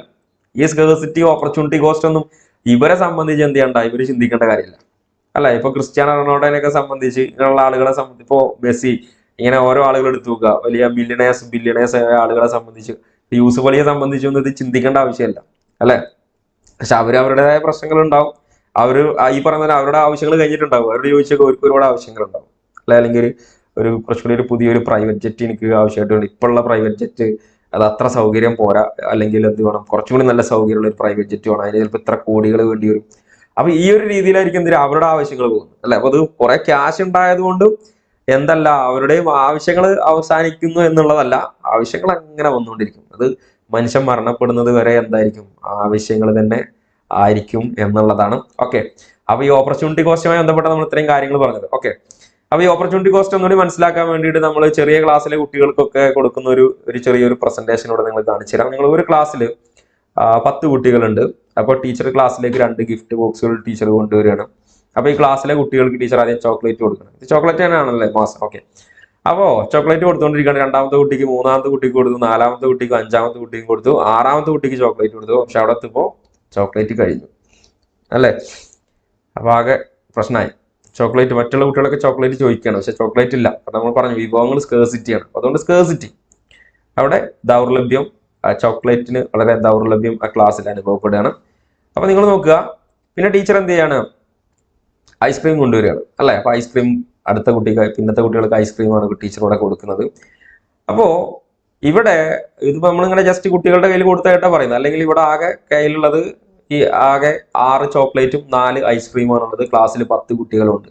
ഇപ്പൊ ഇതിൽ എല്ലാ കുട്ടികൾക്കും ഐസ്ക്രീം കൊടുക്കാൻ പറ്റില്ല, എല്ലാ കുട്ടികൾക്കും എന്ത് ചെയ്യാനും പറ്റില്ല, ചോക്ലേറ്റ് കൊടുക്കാനും കഴിയില്ല. അപ്പൊ അതുകൊണ്ട് അവിടെ എന്ത് വേണം, തെരഞ്ഞെടുപ്പ് വേണം, ചോയ്സ് വേണം, അല്ല? നിങ്ങൾ ഈ കണക്ഷൻ ഒന്ന് നിങ്ങൾ നോക്കുക. സ്കേഴ്സിറ്റി ശരിക്കും നമ്മൾ ഒറ്റ വാക്കിൽ പറയുകയാണെങ്കിൽ എന്താണ്, നമ്മുടെ ഈ ടോപ്പിക്കാണ്. അടിസ്ഥാന സാമ്പത്തിക പ്രശ്നം സ്കേഴ്സിറ്റി എന്ന് പറഞ്ഞാൽ ശരിക്കും അവിടെ തീർന്നു, അല്ലെ? സ്കേഴ്സിറ്റി, ഈ സ്കേഴ്സിറ്റി ഉണ്ടാകുമ്പോൾ പിന്നെ എന്തിലേക്ക് വഴിവെക്കുന്നു, അവിടെ ചോയ്സ്, തിരഞ്ഞെടുക്കണം, അല്ലെങ്കിൽ പ്രിഫറൻസ്, മുൻഗണന നമ്മൾ കൊടുക്കേണ്ടതുണ്ട്. അപ്പൊ ഇവിടെ ചോയ്സ് നമ്മൾ പറയുമ്പോൾ ഇവിടെ എന്ത് വേണ്ട, ഇപ്പൊ ഒരു കുട്ടി ഐസ്ക്രീമാണ് ചൂസ് ചെയ്യുന്നുണ്ടെങ്കിൽ ആ കുട്ടിക്ക് എന്ത് ചെയ്യില്ല, ചോക്ലേറ്റ് കിട്ടൂല. ചോക്ലേറ്റ് ആണ് ചൂസ് ചെയ്യുന്നുണ്ടെങ്കിൽ ആ കുട്ടികൾ മറ്റേ ചോക്ലേറ്റ്സ് ചൂസ് ചെയ്ത കുട്ടിക്ക് ഐസ്ക്രീം ഉണ്ടാവില്ല. അപ്പൊ അത് അങ്ങനെ അങ്ങോട്ടും ഇങ്ങോട്ടേക്കും മാറും. ഓക്കെ, അപ്പൊ അതുകൊണ്ട് തന്നെ ഇവിടെ എന്തുണ്ടാവും, അവസരാത്മക ചെലവ്, ഓപ്പർച്യൂണിറ്റി കോസ്റ്റ്, അല്ല? ഐസ്ക്രീമിന്റെ അവസരാത്മക ചെലവ് ചോക്ലേറ്റ് ആണ്. ചോക്ലേറ്റിന്റെ അവസരാത്മക ചെലവ് നമുക്ക് ഐസ്ക്രീം എന്ന് പറയാം. ഇവിടെ 2 സാധനം ചോക്ലേറ്റ് ഐസ്ക്രീമാണ് പറഞ്ഞതുകൊണ്ടാണ്, അല്ല? ഇപ്പോ ഒരു 2 മണിക്കൂർ സമയം, ആ 2.5 മണിക്കൂർ സമയമുണ്ട്. 2.5 മണിക്കൂർ സമയം കൊണ്ട് 2 കാര്യങ്ങൾ, ഒന്നെങ്കിൽ സിനിമ കാണാം, അല്ലെങ്കിൽ പുസ്തകം വായിക്കാം, എക്കണോമിക്സിന്റെ പുസ്തകം വായിക്കാം. ഇപ്പോ 2.5 മണിക്കൂർ സിനിമ കാണുന്നതിന്റെ ഓപ്പർച്യൂണിറ്റി കോസ്റ്റ് 2.5 മണിക്കൂർ എക്കണോമിക്സിന്റെ പുസ്തകം വായിക്കുന്നത് അല്ലെങ്കിൽ പഠിക്കുന്നത് എന്നുള്ളതാണ്, അല്ലെ? അപ്പൊ അല്ലെങ്കിൽ 2.5 മണിക്കൂർ പുസ്തകം വായിക്കുന്നതിന്റെ ഓപ്പർച്യൂണിറ്റി കോസ്റ്റ് 2.5 മണിക്കൂർ സിനിമ കാണുന്നതാണ്. അപ്പൊ അത് അങ്ങനെ അങ്ങോട്ടും ഇങ്ങോട്ടും പറയും. അപ്പൊ ആ 2 കാര്യങ്ങൾ പറയും. ഓക്കെ, അപ്പൊ അതുകൊണ്ട് തന്നെ ഈ ഒരു ഇത് വെച്ചുകൊണ്ട് നിങ്ങൾക്ക് എന്ത് ചെയ്യാൻ പറ്റും, കുറച്ചുകൂടി ഈസി ആയിട്ട് ഈ അവസരാത്മക ചെലവും, എന്താണ് സ്കേഴ്സിറ്റി, ചോയ്സ്, അവസരാത്മക ചെലവ്, ഇത് 3ഉം കണക്ട് ചെയ്താ വരുന്നത്. അത് സ്കേഴ്സിറ്റി, അത് ചോയ്സിലേക്ക് വഴിവെക്കുന്നു, അത് എന്തായി മാറുന്നു, പിന്നെ ഓപ്പർച്യൂണിറ്റി കോസ്റ്റിലേക്ക് എത്തുന്നു എന്നുള്ളതാണ് നമ്മൾ ഇതിൽ മനസ്സിലാക്കി വെക്കാനുള്ളത്. ഓക്കെ, ഇനി എന്താണ് സ്കേഴ്സിറ്റി എന്ന് പറയുന്നുണ്ട്, situation where there is not enough to satisfy everyone wants. എല്ലാ ആളുകളുടെയും ആവശ്യങ്ങൾ നിർവഹിക്കുന്ന ആവശ്യമായിട്ടുള്ള സാഹചര്യം ഇല്ലായ്മയാണ് എന്തെന്ന് പറയുന്നത്, സ്കേഴ്സിറ്റി എന്ന് പറയുന്നത്. ഇവിടെ in group of identity some example which might involve scarcity നമ്മുടെ നിത്യജീവിതത്തിലെ ആളുകളുമായി ബന്ധപ്പെട്ട് എന്ത് ചെയ്യുന്നുണ്ട്, എങ്ങനെയാണ് സ്കേഴ്സിറ്റി ബാധിക്കുന്നത് നോക്കാം. അപ്പോൾ കൺസ്യൂമറിനെ സംബന്ധിച്ച് അദ്ദേഹം സ്കേഴ്സിറ്റി അനുഭവപ്പെടുന്ന എവിടെയാണ്, പർച്ചേസിംഗ് ഡിസിഷൻ, സാധനങ്ങൾ പർച്ചേസ് ചെയ്യുന്ന സാഹചര്യത്തായിരിക്കും സ്കേഴ്സിറ്റി അനുഭവപ്പെടുന്നത്. അവിടെ ഓപ്പർച്യൂണിറ്റി കോസ്റ്റ് ഉണ്ടാവും. ഇനി പ്രൊഡ്യൂസറിനെ സംബന്ധിച്ചോ, what to produce, how to produce, whom to produce, ഇവിടെയും സ്കേഴ്സിറ്റി അതേപോലെ എന്തുകൊണ്ട്, ചോയ്സും ഓപ്പർച്യൂണിറ്റി കോസ്റ്റും ഇവിടെ വരുന്നു. വർക്കേഴ്സിനെ സംബന്ധിച്ച് ചോയ്സ് ഓഫ് ഓക്യുപ്പേഷൻ, ഏത് തരം ജോലി ചെയ്യണം എന്നുള്ളതാണ്. അവിടെയും എന്തുണ്ട്, ഈ ഒരു സ്കേഴ്സിറ്റിയും പിന്നെ അതുപോലെ തന്നെ ഇത് വരുന്നുണ്ട്, നമ്മുടെ ചോയ്സും ഓപ്പർച്യൂണിറ്റി കോസ്റ്റും വരുന്നുണ്ട്, അല്ലെ? ഇപ്പോൾ ഒരുപാട് സ്കൂളുകളും ഒരുപാട് HSA പോസ്റ്റുകളൊക്കെ ഉണ്ടെന്നുണ്ടെങ്കിൽ പിന്നെ നമ്മൾ ഈ എക്സാം പഠിക്കേണ്ട ആവശ്യമില്ലല്ലോ, അല്ല? ഇപ്പൊ നമ്മൾ നോക്കുക, ഇപ്പോൾ മറ്റുള്ള രാജ്യങ്ങളിലൊക്കെ പോകുന്നുണ്ടെങ്കിൽ അവിടെയൊക്കെ പോയിട്ട് ചിലപ്പോൾ നമ്മൾ ജസ്റ്റ് ഇന്റർവ്യൂ അറ്റൻഡ് ചെയ്താൽ മതി. ഇപ്പോൾ മാൽദീവ്സ്, ഇപ്പൊ ഞാൻ മാൽദീവ്സിലാണ് ഞാൻ വർക്ക് ചെയ്തത്, 2-3 വർഷമായിട്ട് മാൽദീവ്സിലാണ് ജോലി ചെയ്യുന്നത്. അപ്പോ ഇവിടെ എന്താ സംഭവിക്കുന്നത്, ഒരുപാട് പോസ്റ്റുകളുണ്ട്, ടീച്ചിങ് പോസ്റ്റുകളുണ്ട്. പക്ഷെ അവിടെയുള്ള ആളുകൾ ഇവിടെയുള്ള ആളുകൾക്ക് ഇത് എന്തില്ല, അതിനോട് വലിയ താല്പര്യമില്ല. പക്ഷെ അതൊക്കെ മാറി വരുന്നുണ്ട് കേട്ടോ. രാജ്യത്ത് ലോക്കലൈസേഷന്റെ ഒക്കെ ഭാഗമായിട്ട് കൂടുതൽ ആളുകൾ എന്ത് ചെയ്യുന്നു, പഠിച്ചു വരുന്നു. കുട്ടികളൊക്കെ ടീച്ചിങ്ങിലേക്ക് വരാൻ വേണ്ടിയിട്ട് പ്രൊമോട്ട് ചെയ്യാൻ ഗവൺമെന്റ് അതിനുള്ള പദ്ധതികൾ രൂപീകരിക്കുന്നു. കാരണം ആ ഗവൺമെന്റിനെ സംബന്ധിച്ച് അതൊരു ചെലവാണ്, എക്സ്പെൻഡിച്ചർ ആണ്. പുറത്തുനിന്ന് ഒരു രാജ്യക്കാർ ഇങ്ങോട്ട് വരുമ്പോൾ അവർക്ക് സാലറി കൊടുക്കണം. അപ്പൊ അത് ആ രാജ്യത്തെ സംബന്ധിച്ച് എക്സ്പെൻഡിച്ചർ ആണ്. ആ എക്സ്പെൻഡിച്ചർ കുറക്കണം എന്നുണ്ടെങ്കിൽ ആ രാജ്യത്തെ ആളുകൾ തന്നെ എന്ത് ചെയ്യണം, പ്രൊമോട്ട് ചെയ്യണം എന്നുള്ളത്. അപ്പൊ പറഞ്ഞുകൊണ്ടുവന്നത്, ഇപ്പൊ നമ്മൾ ഒരുപാട് ആളുകൾ പുറം രാജ്യങ്ങളിലൊക്കെ നമ്മൾ ജോലി ചെയ്യുന്നു. അപ്പൊ അതുകൊണ്ട് തന്നെ അവിടെയൊക്കെ ഈ തൊഴിലാളികളുടെ ഷോർട്ടേജ് കൊണ്ടാണ് അല്ലെ അപ്പോൾ അങ്ങോട്ടേക്ക് പോകുന്നത്. എന്നാൽ നമ്മുടെ രാജ്യത്ത് നമ്മുടെ പോപ്പുലേഷൻ കൂടുതലാണ്, എന്നാൽ ഇവിടെ ജോലി സാധ്യതകൾ അതുകൊണ്ട് വളരെ കുറവാണ് എന്നുള്ളതാണ്. ജോലി ഇല്ല എന്നുള്ളതല്ല, പക്ഷെ ക്വാളിഫിക്കേഷൻ അനുസരിച്ചുള്ള ജോലി സാധ്യതകൾ കുറവാണ് എന്നുള്ളതാണ് മറ്റുള്ള രാജ്യങ്ങളിലേക്കൊക്കെ പോകുന്നത്. അതുകൊണ്ടൊക്കെ തന്നെ ഇപ്പൊ നമ്മൾ പറഞ്ഞിട്ടുണ്ടായിരുന്നു, ഇപ്പോൾ ഏറ്റവും കൂടുതലായിട്ട് മൈഗ്രേഷൻ നടക്കുന്ന ഏത് രാജ്യത്തെന്ന് ചോദിച്ചു കഴിഞ്ഞാൽ നമ്മുടെ ഇന്ത്യയിൽ നിന്നാണ്. ഇപ്പൊ ഈ ചോദ്യം എവിടെ നിന്ന് വന്നത്, ഇപ്പൊ കഴിഞ്ഞ HSA സോഷ്യൽ സയൻസിന്റെ ബൈ ട്രാൻസ്ഫർ ക്വസ്റ്റ്യൻ പേപ്പറിൽ ഒരു ചോദ്യമായിരുന്നത് അല്ലെ. അപ്പൊ അതിൽ പറഞ്ഞിട്ടുണ്ടായിരുന്നു ഏറ്റവും കൂടുതൽ മൈഗ്രേഷൻ നടക്കുന്നത് എവിടുന്നാണെന്നുള്ളത്. ഓക്കെ, അതൊരു സിമ്പിൾ ആയിട്ടുള്ള ഒരു ചോദ്യമായിരുന്നു. അപ്പൊ ഇവിടെ വാക്കേഴ്സിന് എന്ത് ചെയ്യേണ്ടതുണ്ട്, അവരും ഈ ഒരു രീതിയിൽ ചോയ്സ് അല്ലെങ്കിൽ സ്കേഴ്സിറ്റി. അപ്പോൾ അവിടെ വാക്കേഴ്സിനെ സംബന്ധിച്ച് ഇപ്പൊ നമ്മുടെ രാജ്യത്ത് ഇതിന് കൂടുതൽ അവസരങ്ങളില്ല എന്ന് നമ്മൾ പുറത്തെ രാജ്യത്തേക്ക് പോകേണ്ടി വരും അല്ല, അത് ചോയ്സ് ആയിട്ട് നമ്മൾ എടുക്കുന്നു. അപ്പോൾ അതേപോലെ ഓപ്പർച്യൂണിറ്റി കോസ്റ്റ് അവിടെയും എന്ത് ചെയ്യുന്നു, ഉടലെടുക്കുന്നു എന്നുള്ളതാണ്. ഞാൻ പറഞ്ഞ വേറൊരു കാര്യം കൂടി, ഇതൊക്കെ പഠിച്ചു എന്ന് വിചാരിച്ചാൽ നമ്മുടെ നാട്ടിൽ തന്നെ ജോലി ചെയ്യുക എന്നുള്ളതല്ല. പഠിച്ചതൊന്നും വെറുതെ അല്ല. ഇതുകൊണ്ടൊക്കെ നമുക്ക് എന്തുണ്ട്, ലോകത്തിന്റെ പല ഭാഗങ്ങളുടെ ജോലിയുണ്ട്. ഇതിന്റെ കൂടെ മനസ്സിലാക്കിയോണ്ട് ഇതിന്റെ കൂടെ നമുക്കൊരു സ്കില്ല് ഉണ്ടാവേണ്ട കമ്മ്യൂണിക്കേഷൻ സ്കില്ലാണ്. അത് പ്രധാനപ്പെട്ട ഒരു കാര്യമാണ്. ഇംഗ്ലീഷ് ലാംഗ്വേജ് അത്യാവശ്യം ഒരു 50, 60, 70% കൈകാര്യം ചെയ്യാൻ പറ്റുന്നുണ്ടെങ്കിൽ ജോലി എവിടെയും കിട്ടും. അത്യാവശ്യം കുഴപ്പമില്ലാത്ത നല്ല സാലറി ഉണ്ട്. നാട്ടിലുണ്ടാവില്ല നോക്കും. പക്ഷെ ഈ നാട്ടിൽ ഈ പറഞ്ഞ പോലെ തന്നെ ഈ കുന്നും മലയും കാടും ഒക്കെ കാണാനൊക്കെ നല്ല രസമാണ്. പക്ഷെ കയ്യിൽ പൈസ ഉണ്ടെങ്കിലാണ് ഈ കുന്നും മലയും കാടും പുഴയൊക്കെ നല്ല രസമായിട്ട് തോന്നുന്നത്. അതുകൊണ്ടാണ് നമ്മൾ പ്രവാസികളായിട്ട് പുറത്ത് വെക്കുമ്പോൾ ഏറ്റവും കൂടുതൽ ഈ നൊസ്റ്റാൾജിയും ഇത് നാടിന്റെ ഒക്കെ ഏറ്റവും കൂടുതൽ മിസ് ചെയ്യായിരിക്കും പ്രവാസികൾക്കായിരിക്കും. കാരണം പ്രവാസികളുടെ ജോലി ചെയ്യുമ്പോൾ എന്തുണ്ട്, കയ്യിൽ ക്യാഷ് ഉണ്ട്. അപ്പൊ ഇത് അവിടെ നിന്നിട്ട് ഇത് കാണുമ്പോൾ നല്ല രസമാണ്, നാട്ടിലെ സ്റ്റാറ്റസോ കാണുമ്പോൾ നല്ല രസമാണ് അല്ല. അപ്പൊ കയ്യിൽ ക്യാഷ് ഉണ്ടെങ്കിൽ എന്താ, ഇതൊക്കെ കാണാൻ നല്ല രസമാണ്, നല്ല ജോലിയും ഇതൊക്കെ ഉണ്ട് എന്നുള്ളത്. ഓക്കെ, അപ്പൊ അതൊക്കെ ഇങ്ങനെ തന്നെയാ. അവിടെ ഒരു ഭാഗത്ത് എന്തെങ്കിലും നേട്ടം ഉണ്ടാകുമ്പോൾ പുറത്ത് എന്തെങ്കിലും നഷ്ടം ഉണ്ടാവും. അപ്പൊ ഞാൻ പറഞ്ഞുകൊണ്ടുവന്നത് ഈ പഠിക്കണതൊന്നും എന്തല്ല, ഒന്നും നമുക്ക് വെറുതെ ആവില്ല. ആത്മാർത്ഥം പഠിച്ചിട്ടുണ്ടെങ്കിൽ ഇവിടെ അല്ലെങ്കിൽ മറ്റുള്ള രാജ്യങ്ങളിലോ മറ്റുള്ള പ്രദേശങ്ങളിലോ എവിടെയൊക്കെ എന്തുണ്ട്, നല്ല സാലറിയിൽ ജോലി കിട്ടും. പക്ഷെ ലാംഗ്വേജ് ഡെവലപ്മെന്റ് ചെയ്യുക അത് എല്ലാവർക്കും വേണ്ട. ഇപ്പൊ നിങ്ങൾ നോക്കുക, ഇപ്പൊ നമ്മളൊക്കെ ടീച്ചേഴ്സ് ആയിട്ട് നമ്മൾ നമ്മുടെ നാട്ടിലെ ഗവൺമെന്റ് സ്കൂളിലേക്ക് പോകാന്നുണ്ടെങ്കിലും ഇപ്പൊ കൂടുതൽ കുട്ടികളും ചൂസ് ചെയ്യണത് ഇംഗ്ലീഷ് മീഡിയം. ഇപ്പൊ നിങ്ങൾ നോക്കുക, ആദ്യം ഒറ്റ ബാച്ചൊക്കെ മാത്രം ഉണ്ടായിരുന്നു. പല സ്കൂളുകളിൽ 2, 3, 4 ഡിവിഷനൊക്കെ എന്തായിക്കൊണ്ടിരിക്കുകയാണ്, ഇംഗ്ലീഷ് ആയിക്കൊണ്ടിരിക്കുകയാണ്. കാരണം കുട്ടികൾ ചൂസ് ചെയ്യണം. ഇപ്പൊ നിങ്ങൾ നോക്കുക, ഇനിയിപ്പോ ഈ വരുന്ന കുട്ടികളൊക്കെ ഇപ്പൊ നമ്മളൊക്കെ ഇനി സർവീസിലേക്ക് ഭാവിയിലേക്ക് നമ്മൾ നമ്മുടെ നാട്ടിൽ വരികയാണെന്നുണ്ടെങ്കിൽ ഒരു 3, 4 വർഷത്തിനുള്ളിൽ എന്ത് ചെയ്യും, ഇതൊക്കെ ഇംഗ്ലീഷ് മീഡിയം. അതായത് ഇപ്പോൾ ഉള്ള ക്ലാസ് കുട്ടികളൊക്കെ ഇംഗ്ലീഷ് ചൂസ് ചെയ്യും. കാരണം അതിന് അത്രത്തോളം പ്രാധാന്യമുണ്ട്. അപ്പൊ അതുകൊണ്ട് തന്നെ എന്ത് ചെയ്യുക, ലാംഗ്വേജ് സ്കിൽ ഇതിന്റെ കൂടെ നമ്മൾ ഉണ്ടാക്കിയെടുക്കണം. അതിന് വേണ്ടിയിട്ടുള്ള കാര്യങ്ങൾ നോക്കണം. ഏത് രീതിയിലാണോ അല്ലെങ്കിൽ ഏതെങ്കിലും ഒരു ഓൺലൈൻ ക്ലാസ്സിലൊക്കെ ചേർന്നിട്ടൊക്കെ എന്ത് ചെയ്യുക, ലാംഗ്വേജ് ഇതിന്റെ കൂടെ എന്ത് ചെയ്യുക, അല്ലെങ്കിൽ നമ്മൾ HSA എക്സാം കഴിഞ്ഞിട്ട് 1, 2, 3 മാസമൊക്കെ എന്ത് ചെയ്യുക, ഈ ലാംഗ്വേജ് കമ്മ്യൂണിക്കേറ്റീവ് ഇംഗ്ലീഷിന്റെ ക്ലാസ്സിനൊക്കെ പോവാം. ഓക്കെ, വളരെ പ്രധാനപ്പെട്ടതാണ് കേട്ടോ. ഞാനിത് പറഞ്ഞപ്പോൾ ഇതിന്റെ കൂടെ പറഞ്ഞു പോയെന്നുള്ളൂ. ഓക്കെ, അപ്പൊ നമ്മൾ ഇവിടെ പറഞ്ഞുകൊണ്ടിരുന്നത് അതേപോലെ ഗവൺമെന്റിനെ സംബന്ധിച്ച് എന്താണ്, പബ്ലിക് എക്സ്പെൻഡിച്ചർ, ഗവൺമെന്റിന്റെ വരുമാനം എന്തിനു വേണ്ടി ചെലവാക്കണം എന്നുള്ള കാര്യങ്ങൾ. എഡ്യൂക്കേഷന് വേണ്ടി ചെലവാക്കണോ, അല്ലെങ്കിൽ ഹോസ്പിറ്റലിന് വേണ്ടി ചെലവാക്കണോ, ട്രാൻസ്പോർട്ടേഷന് വേണ്ടി ചെലവാക്കണോ, അങ്ങനെ പല കാര്യങ്ങളുണ്ടല്ലോ അല്ലെ ഗവൺമെന്റ് എക്സ്പെൻഡിച്ചറിന്റെ ഭാഗമായിട്ട്. ഇപ്പൊ നമ്മുടെ റോഡിന്റെ പണി കഴിഞ്ഞ് ഒരാഴ്ച കഴിയുമ്പോഴും വാട്ടർ അതോറിറ്റിക്കാർ വന്നിട്ട് എന്ത് ചെയ്യും, കുഴിച്ച് വരും. അപ്പൊ നിങ്ങൾ നോക്കുക, ഇതൊക്കെ ഗവൺമെന്റ് എക്സ്പെൻഡിച്ചർ തന്നെയാണ്.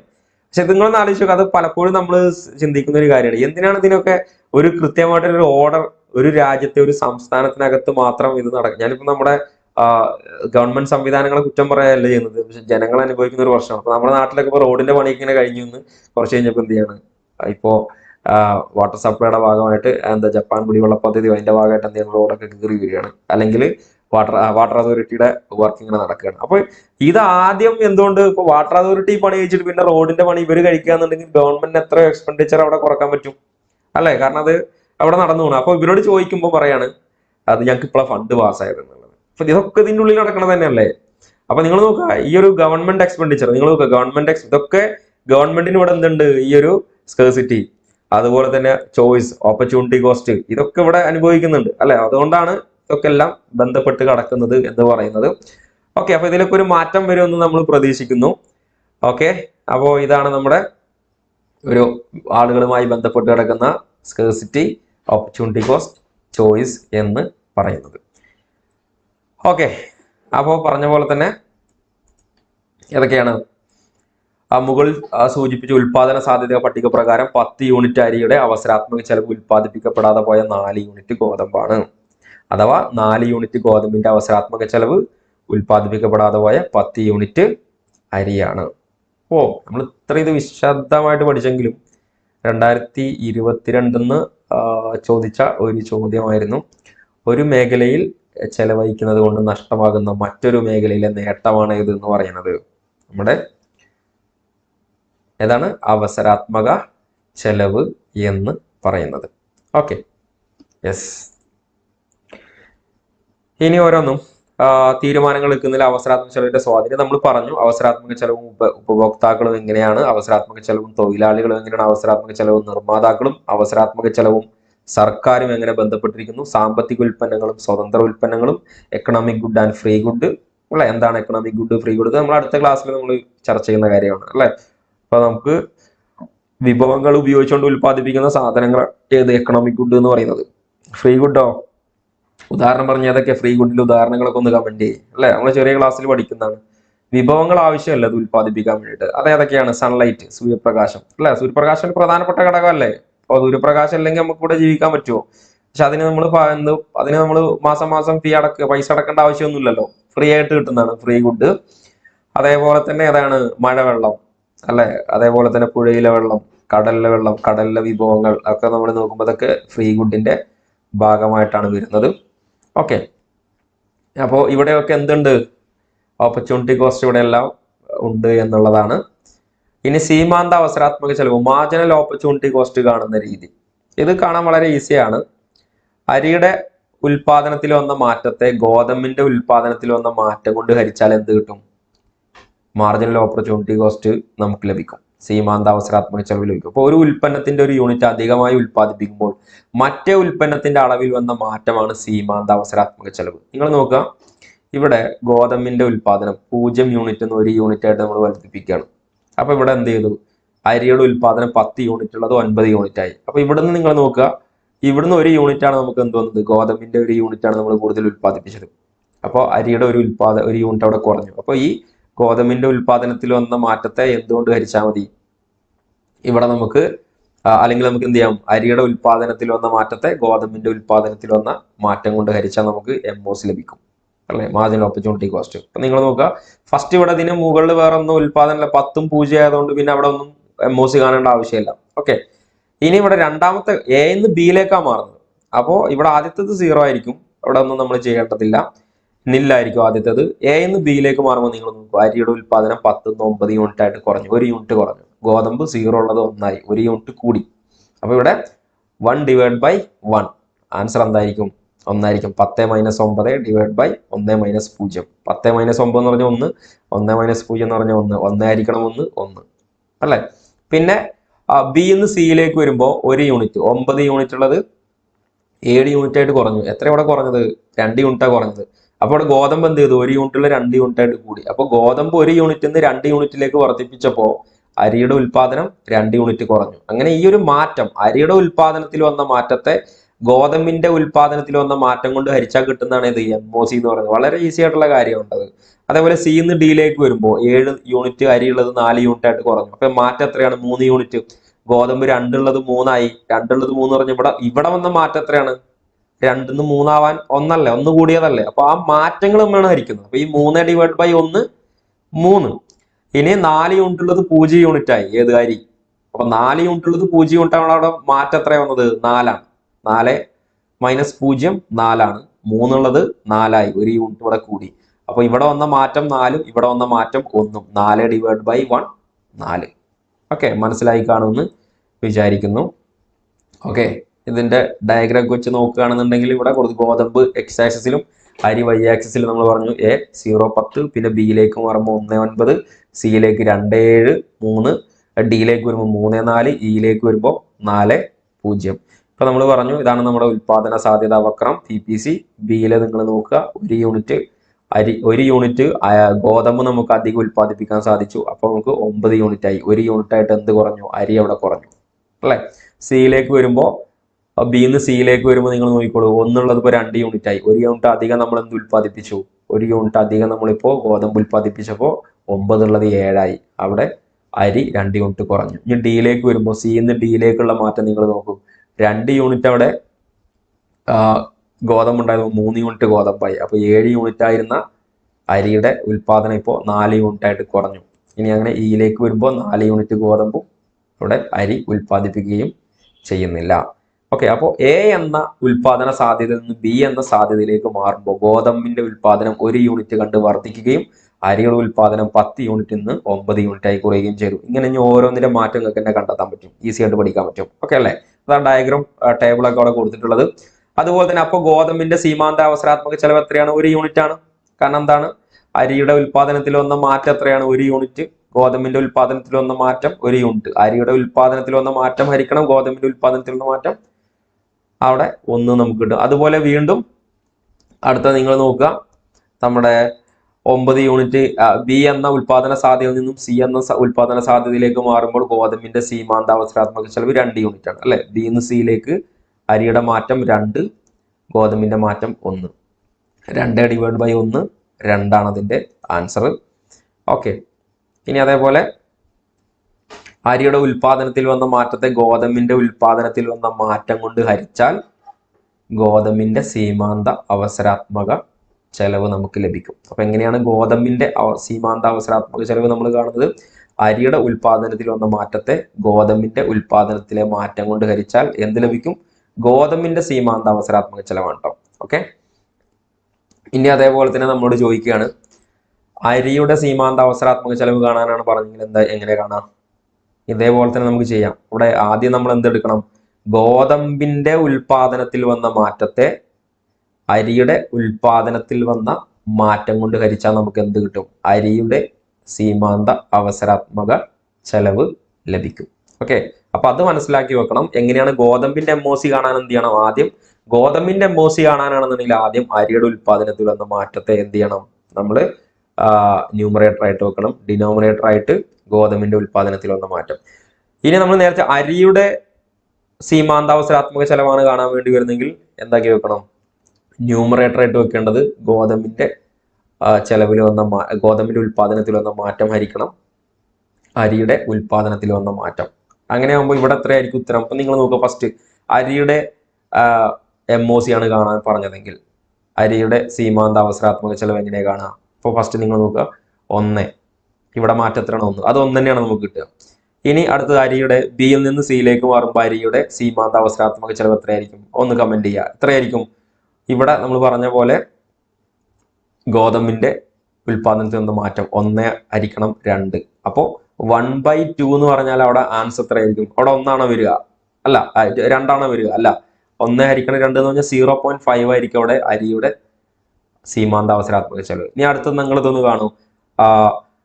ചോദ്യം ഇതാണ്, അരിയുടെ സീമാന്ത അവസരാത്മക ചെലവ് കാണാനാണ്. അതായത് സിയിൽ നിന്ന് ഡിയിലേക്ക് മാറുമ്പോൾ ഉൽപാദന സാധ്യത സിയിൽ നിന്ന് ഡിയിലേക്ക് മാറുമ്പോൾ അരിയുടെ MOC എത്രയാണ് എന്നുള്ളത് ഒന്ന് കമന്റ് ചെയ്യുക. ഓക്കെ, എങ്ങനെയാണെന്ന് മനസ്സിലാക്കണം. നമ്മൾ ഇവിടെ കണ്ടത് എങ്ങനെയാണ്? ബിന്ന് സിയിലേക്ക് മാറുമ്പോൾ ഗോതമ്പിന്റെ ഉൽപാദനത്തിൽ വന്ന മാറ്റം 1, അരിയുടെ ഉൽപാദനത്തിൽ വന്ന മാറ്റം 2. അപ്പോൾ 1/2 0.5 എന്ന് കിട്ടി. അതേപോലെ സിന്ന് ഡിയിലേക്ക് മാറുമ്പോൾ അരിയുടെ സീമാന്ത അവസരാത്മക ചെലവാണ് കാണാൻ പറഞ്ഞിട്ട്, ഗോതമ്പിന്റെ അല്ല. അപ്പൊ മാറും. അപ്പൊ ഇവിടെ ഞാനിത് കൊടുത്തിട്ടുണ്ട്. ഗോതമ്പിന്റെ കാണാൻ ഇങ്ങനെയാണെന്നുണ്ടെങ്കിൽ അരിയുടെ സീമാന്തര അവസരാത്മക ചെലവാണെങ്കിൽ എങ്ങനെയാണ് കാണുക എന്നുള്ളതാണ് പറഞ്ഞുള്ളത്. അപ്പൊ നിങ്ങൾക്ക് വിട്ടു വന്നിരിക്കുകയാണ്, അത് ചെയ്യുക. സിമ്പിൾ ആയിട്ട് അത് കാണാൻ പറ്റും. ഓക്കെ, മനസ്സിലായി കാണുമെന്ന് വിചാരിക്കുന്നു. അപ്പൊ ഇത് മനസ്സിലാവാത്ത ആളുകളുടെ ഇതൊക്കെ ഒന്ന് കമന്റ് ചെയ്യാട്ടോ. ഓക്കെ, ഇനി നമ്മുടെ ടോപ്പിക്കിന്റെ അവസാന ഭാഗങ്ങളിലേക്ക് നമ്മൾ പോവുകയാണ്. സീമാന്തര അവസരാത്മക ചെലവും ഉൽപാദന സാധ്യത വക്രവും തമ്മിലുള്ള ബന്ധം നോക്കിക്കോളാം. ഇവിടെ MOCയും ഉൽപാദന സാധ്യത വക്രത്തിന്റെ രൂപവും തമ്മിൽ അഭേദ്യമായ ബന്ധമാണ്. ഇപ്പോൾ ഉൽപാദന സാധ്യത വക്രവും MOCയും തമ്മിൽ എങ്ങനെയാണ് ബന്ധപ്പെട്ടിരിക്കുന്നത്? ഇപ്പോൾ മാർജിനൽ ഓപ്പർച്യൂണിറ്റി കോസ്റ്റ് കൂടുകയോ കുറയുകയോ അല്ലെങ്കിൽ മാറ്റമില്ലാതിരിക്കുകയോ ചെയ്യുമ്പോൾ എന്താണ് വരുന്നത്? ഈ ഒരു മേഖലയിൽ നിന്ന് കഴിഞ്ഞ പ്രാവശ്യം ചോദ്യം വന്നിട്ടുണ്ടായിരുന്നു. അപ്പൊ സീമാന്ത അവസരാത്മക ചെലവ് വർദ്ധിക്കുമ്പോൾ ഉൽപാദന സാധ്യത വക്രം കോൺകേവ് രൂപമായിരിക്കും. അപ്പൊ ഓരോന്നും നമുക്ക് നോക്കാം. 3 തരത്തിലുള്ള മാറ്റങ്ങളാണ്. അതുപോലെ സീമാന്ത അവസരാത്മക ചെലവ് MOC കുറയുമ്പോൾ ഉൽപാദന സാധ്യത വക്രം കോൺവെക്സ് രൂപമായിരിക്കും. സീമാന്ത അവസരാത്മക ചെലവ് മാറ്റമില്ലാതെ തുടരുമ്പോൾ ഉൽപാദന സാധ്യത വക്രം ലീനിയർ രൂപമായിരിക്കും എന്ന് പറഞ്ഞിട്ടുണ്ട്. ഇനി നമുക്കിത് ഓരോന്ന് 1 by 1 ആയിട്ട് നമുക്ക് എന്ത് ചെയ്യാം, ഒന്ന് ഡിസ്കസ് ചെയ്യാം. അല്ലെങ്കിൽ ഇത് കാണാതെ പഠിച്ചു കഴിഞ്ഞാൽ ആകെ കൺഫ്യൂഷൻ ആവും. കാരണം പരീക്ഷ കഴിഞ്ഞ പ്രാവശ്യത്തെ ചോദ്യം വന്നിട്ടുണ്ടായിരുന്നു. ഇതൊക്കെ ഈ സ്റ്റേറ്റ്മെന്റിലാണ് വന്ന എന്തായിരിക്കും അവസ്ഥ, അങ്ങോട്ടും ഇങ്ങോട്ടൊക്കെ മാറ്റിയിട്ട് അപ്പോൾ ചിലപ്പോൾ ആകെ കിളി മാറും. അപ്പോൾ നമ്മളത് ശരിക്ക് ഡയഗ്രാം വെച്ച് തന്നെ പഠിച്ചു വെക്കേണ്ടതുണ്ട്. അപ്പൊ ആദ്യം സീമാന്തര അവസരാത്മക ചെലവ് വർദ്ധിപ്പിക്കുമ്പോൾ ഉൽപാദന സാധ്യത വക്രം കോൺകേവ് രൂപമായിരിക്കും. അതെങ്ങനെയായിരിക്കും? ഇപ്പൊ 2 സാധനങ്ങളാണെന്ന് പറഞ്ഞല്ലോ ഉൽപ്പാദിപ്പിക്കുന്നത്. സാധനം 1ഉം സാധനം 2ഉം. സാധനം 1 എക്സിലും സാധനം 2 വൈയിലും അടയാളപ്പെടുത്തിയിട്ടുണ്ട്. അപ്പൊ നിങ്ങൾ നോക്കുക, അങ്ങനെയാകുമ്പോൾ ഇതിന്റെ ഈ ഒരു കർവിന് നമ്മൾ എന്തെന്ന് പറയുന്നത് കോൺകേവ് രൂപമായിരിക്കും. അതെങ്ങനെയാണ്? MOC വർദ്ധിക്കുമ്പോൾ എന്താ സംഭവിക്കുക? ഉൽപാദന സാധ്യത വക്രം കോൺകേവ് രൂപത്തിലായിരിക്കും. ഇതാണ് കോൺകേവ്. ഇപ്പൊ നമ്മൾ നേരത്തെ വരച്ച ഡയഗ്രം ഒക്കെ കോൺകേവ് രൂപത്തിലാണ്. അപ്പൊ അവിടെ നമുക്ക് കാണാനും പറ്റും, ഗോതമ്പിന്റെ MOC കണ്ടപ്പോൾ ഗോതമ്പിന്റെ MOC എന്താ സംഭവിച്ചത്? 1, 2, 3, 4 എന്ന് പറഞ്ഞ് കൂടുക ചെയ്യുന്നു. അപ്പൊ അതുകൊണ്ട് ആ ഡയഗ്രാം ഏതായിരുന്നു? ഈ ഒരു കോൺകേവ് രൂപത്തിലാണ്. അപ്പൊ MOC വർദ്ധിക്കുമ്പോൾ, മാർജിനൽ ഓപ്പർച്യൂണിറ്റി കോസ്റ്റ് വർദ്ധിക്കുമ്പോൾ കോൺകേവ് രൂപത്തിലായിരിക്കും അല്ലെ? ഇപ്പൊ നിങ്ങൾ നോക്കുക, കോൺകേവ് MOC വർദ്ധിക്കുന്നു, MOC കൂടുമ്പോൾ കോൺകേവ്. ഇപ്പോൾ കേവ് എന്നൊക്കെ പറഞ്ഞ ഗുഹയൊക്കെ ഇതേപോലെയൊക്കെ തന്നെയല്ലേ ഗുഹയുടെ ഒക്കെ ആകൃതി എന്ന് പറയുന്നത്? കോൺകേവ് ഇതിപ്പോ ഒരു ഗുഹ മാതിരിയല്ല ഇങ്ങനെ നിൽക്കുന്നത്, ഒരു ഗുഹയുടെ ഒരു ഭാഗം പോലെയല്ല നിൽക്കുന്നത്. അതുകൊണ്ട് കോൺകേവ് രൂപമായിരിക്കും. MOC വർദ്ധിക്കുമ്പോൾ കോൺകേവ് രൂപമായിരിക്കും. ഓക്കെ, അപ്പൊ നമ്മൾ നേരത്തെ വരച്ച സീമാന്ത അവസരാത്മക ചെലവ് വർദ്ധിക്കുമ്പോൾ ഉൽപാദന സാധ്യത വക്രം കോൺകേവ് രൂപമായിരിക്കും. ഇപ്പൊ നമ്മൾ നേരത്തെ ഞാൻ എടുത്ത ഡയഗ്രോടെ കൊണ്ടിരുന്നു കണ്ടോ, ഇവിടെ ഗോതമ്പിന്റെ MOC ഉണ്ടോ? 1, 2, 3, 4 എന്ന് പറഞ്ഞ് കൂടിയില്ലേ? അപ്പൊ എന്താ സംഭവിച്ചത്? കോൺകേവ് രൂപത്തിലാണ് എന്തുള്ളത്? നമ്മുടെ ഉൽപാദന സാധ്യത വക്രം കോൺകേവ് രൂപത്തിലായിരിക്കും. സിമ്പിൾ ആണ്. ഓക്കെ അല്ലേ? ഓക്കെ, മനസ്സിലായി കാണുമെന്ന് വിചാരിക്കുന്നു. ഇനി അടുത്തത് സീമാന്തര അവസരാത്മക ചെലവ് കുറയുമ്പോൾ, ഇപ്പൊ 1 കിട്ടിക്കഴിഞ്ഞാൽ പിന്നെ സുഖം. കൂടുമ്പോൾ കോൺകേവ് ആണെങ്കിൽ കുറയുമ്പോൾ എന്തായിരിക്കും? PPC എന്തായിരിക്കും? കോൺവെക്സ് രൂപമായിരിക്കും. കണ്ടോ, സാധനം 1 എക്സ്, സാധനം 2 വൈയില്. ഇതാണ് കോൺവെക്സ്. ഓക്കെ, അപ്പോ MOC കുറയുമ്പോൾ PPC ഉൽപാദന സാധ്യത വക്രം കോൺവെക്സ് രൂപത്തിലായിരിക്കും. ഓക്കെ ആണല്ലോ അല്ലെ? ഡയഗ്രാം വരുമ്പോൾ നമുക്ക് കുറച്ചുകൂടി ഈസി ആയിട്ട് മനസ്സിലാക്കാൻ പറ്റും, നമ്മുടെ മനസ്സിലത് നിൽക്കും. ഇനി അതേപോലെ തന്നെ സീമാന്ത അവസരാത്മക ചെലവ് മാറ്റമില്ലാതെ തുടരുമ്പോൾ ഉൽപാദന സാധ്യത വക്രം ലീനിയർ ആയിരിക്കും. അപ്പൊ നമ്മൾക്കിത് മനസ്സിലാക്കാൻ ഈസിയാണ്. MOC നോക്കുക, സാധനം 1ഉം സാധനം 2ഉം.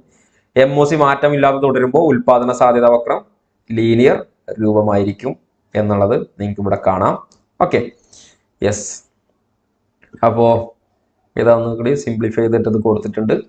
ഇൻക്രീസിങ്, അതുപോലെ തന്നെ ഗുഡ് 1, ഗുഡ് 2 PPC കർവിന്റെ ഷേപ്പ് ഏതാണ്? കോൺകേവ് ആണെന്ന് ഇവിടെ നിങ്ങൾക്ക് കാണാം. ഇനി ഡിക്രീസിങ് ആവുമ്പോൾ കോൺവെക്സ് ആണ് ഷേപ്പ്. കോൺസ്റ്റന്റ് മാറ്റമില്ലാതിരിക്കുമ്പോൾ ലീനിയർ ആയിരിക്കും എന്ത്? PPCയുടെ ഷേപ്പ് എന്ന് പറയുന്നത്. ഉൽപാദന സാധ്യത വക്രം കോൺകേവ് രൂപമായിരിക്കാൻ കാരണം എന്തുകൊണ്ടാണ്? കഴിഞ്ഞ പ്രാവശ്യം ചോദിച്ച ചോദ്യമാണ്. കണ്ടോ, കുറച്ച് നേരത്തെ അവസരാത്മക ചെലവ് 2016 ചോദിച്ചത് പേസ് ചോദ്യമായിരുന്നു. എന്നാൽ ഇവിടെ എന്ത് ചെയ്യാണ്? കുറച്ചും കൂടി ഒരു ആഴത്തിലേക്ക് ഇറങ്ങിയിട്ടാണ് ചോദ്യം. ഉൽപാദന സാധ്യത വക്രം കോൺകേവ് രൂപമായിരിക്കും. ഇവിടുന്ന് നേരത്തെ ഉള്ള പോലെ എന്തായിരിക്കും? സ്റ്റേറ്റ്മെന്റ് രീതിയിലായിരിക്കും ചോദ്യങ്ങൾ വരിക. ഓക്കെ, ഉൽപാദന സാധ്യത വക്രം കോൺകേവ് രൂപമായിരിക്കും. കാരണം എന്താണ്? കേവ് വർദ്ധിക്കുന്നത് കൊണ്ടാണ് അല്ലെ? കേവ് വർദ്ധിക്കുന്നത് കൊണ്ടാണ് എന്തുള്ളത്? MOC വർദ്ധിക്കുന്നത് കൊണ്ടാണ് ആ ഒരു കേവ് ആകൃതി തന്നെ ഇങ്ങനെ എന്ത് നമുക്ക് കാണാൻ പറ്റുന്നത്? സീമാന്ത അവസരാത്മക ചെലവ് വർദ്ധിക്കുന്നത് കൊണ്ടാണ് PPC കർവ് കോൺകേവ് രൂപമാകുന്നത്. അപ്പോൾ അടുത്തത് ചിലപ്പോൾ ഇങ്ങനെ ചോദിക്കുക, സീമാന്തര അവസരാത്മക ചെലവ് കുറയുമ്പോൾ കോൺവെക്സ് ആവാൻ സീമാന്തര അവസരാത്മക ചെലവ് കുറയുന്നതുകൊണ്ട്, ലീനിയർ ആവാൻ സീമാന്തര അവസരാത്മക ചെലവ് സ്ഥിരമായി നിൽക്കുന്നത് കൊണ്ടാണ്. അപ്പൊ 3 അവിടെ തന്നെ ഉണ്ട്. ഓക്കെ, അപ്പൊ ഇതൊക്കെ സ്റ്റേറ്റ്മെന്റിൽ വരാം. അപ്പൊ നന്നായിട്ട് അത് പഠിച്ചു വെക്കുക. ഇനി കേന്ദ്ര സാമ്പത്തിക പ്രശ്നങ്ങളുടെ ഗ്രാഫിക്കൽ ആവിഷ്കരണം. അപ്പൊ നമ്മുടെ ലാസ്റ്റ് ടോപ്പിക്, ഇന്നത്തെ ഈ ഇഷ്യൂസ് ആൻഡ് കോൺസെപ്റ്റിലെ ലാസ്റ്റ് ക്ലാസ് ആണ്. അപ്പൊ ഈ ക്ലാസ് കഴിഞ്ഞാൽ ഇതിന്റെ മോഡൽ ക്വസ്റ്റ്യൻ നമ്മൾ എന്ത് ചെയ്യും? ഗ്രൂപ്പിൽ നമ്മൾ ഷെയർ ചെയ്യും. നമ്മുടെ കോഴ്സ് ഗ്രൂപ്പിൽ നമ്മൾ എന്ത് ചെയ്യും? ഷെയർ ചെയ്യും. അപ്പോൾ കോഴ്സിലൊക്കെ ജോയിൻ ചെയ്യാൻ താല്പര്യമുള്ള ആളുകൾ എന്ത് ചെയ്യുക? നമ്പറിൽ നിങ്ങൾ കോൺടാക്ട് ചെയ്യുക. താഴെ നമ്പർ കൊടുത്തിട്ടുണ്ട്. ഓക്കെ, അപ്പൊ നമ്മൾ കേന്ദ്ര സാമ്പത്തിക പ്രശ്നങ്ങളുടെ ഗ്രാഫിക്കൽ ആവിഷ്കരണം. അപ്പൊ നമ്മൾ പറഞ്ഞ പോലെ ഗ്രാഫിയുടെ അടിസ്ഥാന സാമ്പത്തിക പ്രശ്നങ്ങൾ എന്ന് പറഞ്ഞു കൊടുത്തിട്ടുണ്ട്. അതാണ് നമ്മളിവിടെ ഗ്രാഫിക്കലായിട്ട് റെപ്രസെന്റ് ചെയ്യുന്നത്. എക്സ് ആക്സിസിൽ ഗോതമ്പും വൈയിൽ അരിയുമാണ്. ഓക്കെ, അപ്പൊ ആദ്യം നമ്മൾ പറയുമ്പോൾ PP, ഇതൊരു PPC കർവാണ് അല്ലെ? ഡയഗ്രത്തിൽ PP എന്നത് ഉൽപാദന സാധ്യത വക്രമാണ്. ഇനിയോ മാത്രമല്ല P' അല്ലെങ്കിൽ P1 എന്ന് പറഞ്ഞൊരു കർവ് നിങ്ങൾക്ക് ഇവിടെ കാണാൻ പറ്റും പുതിയത്. ഇത് ഏതാണ് ഇവിടെ സൂചിപ്പിക്കുന്നത്?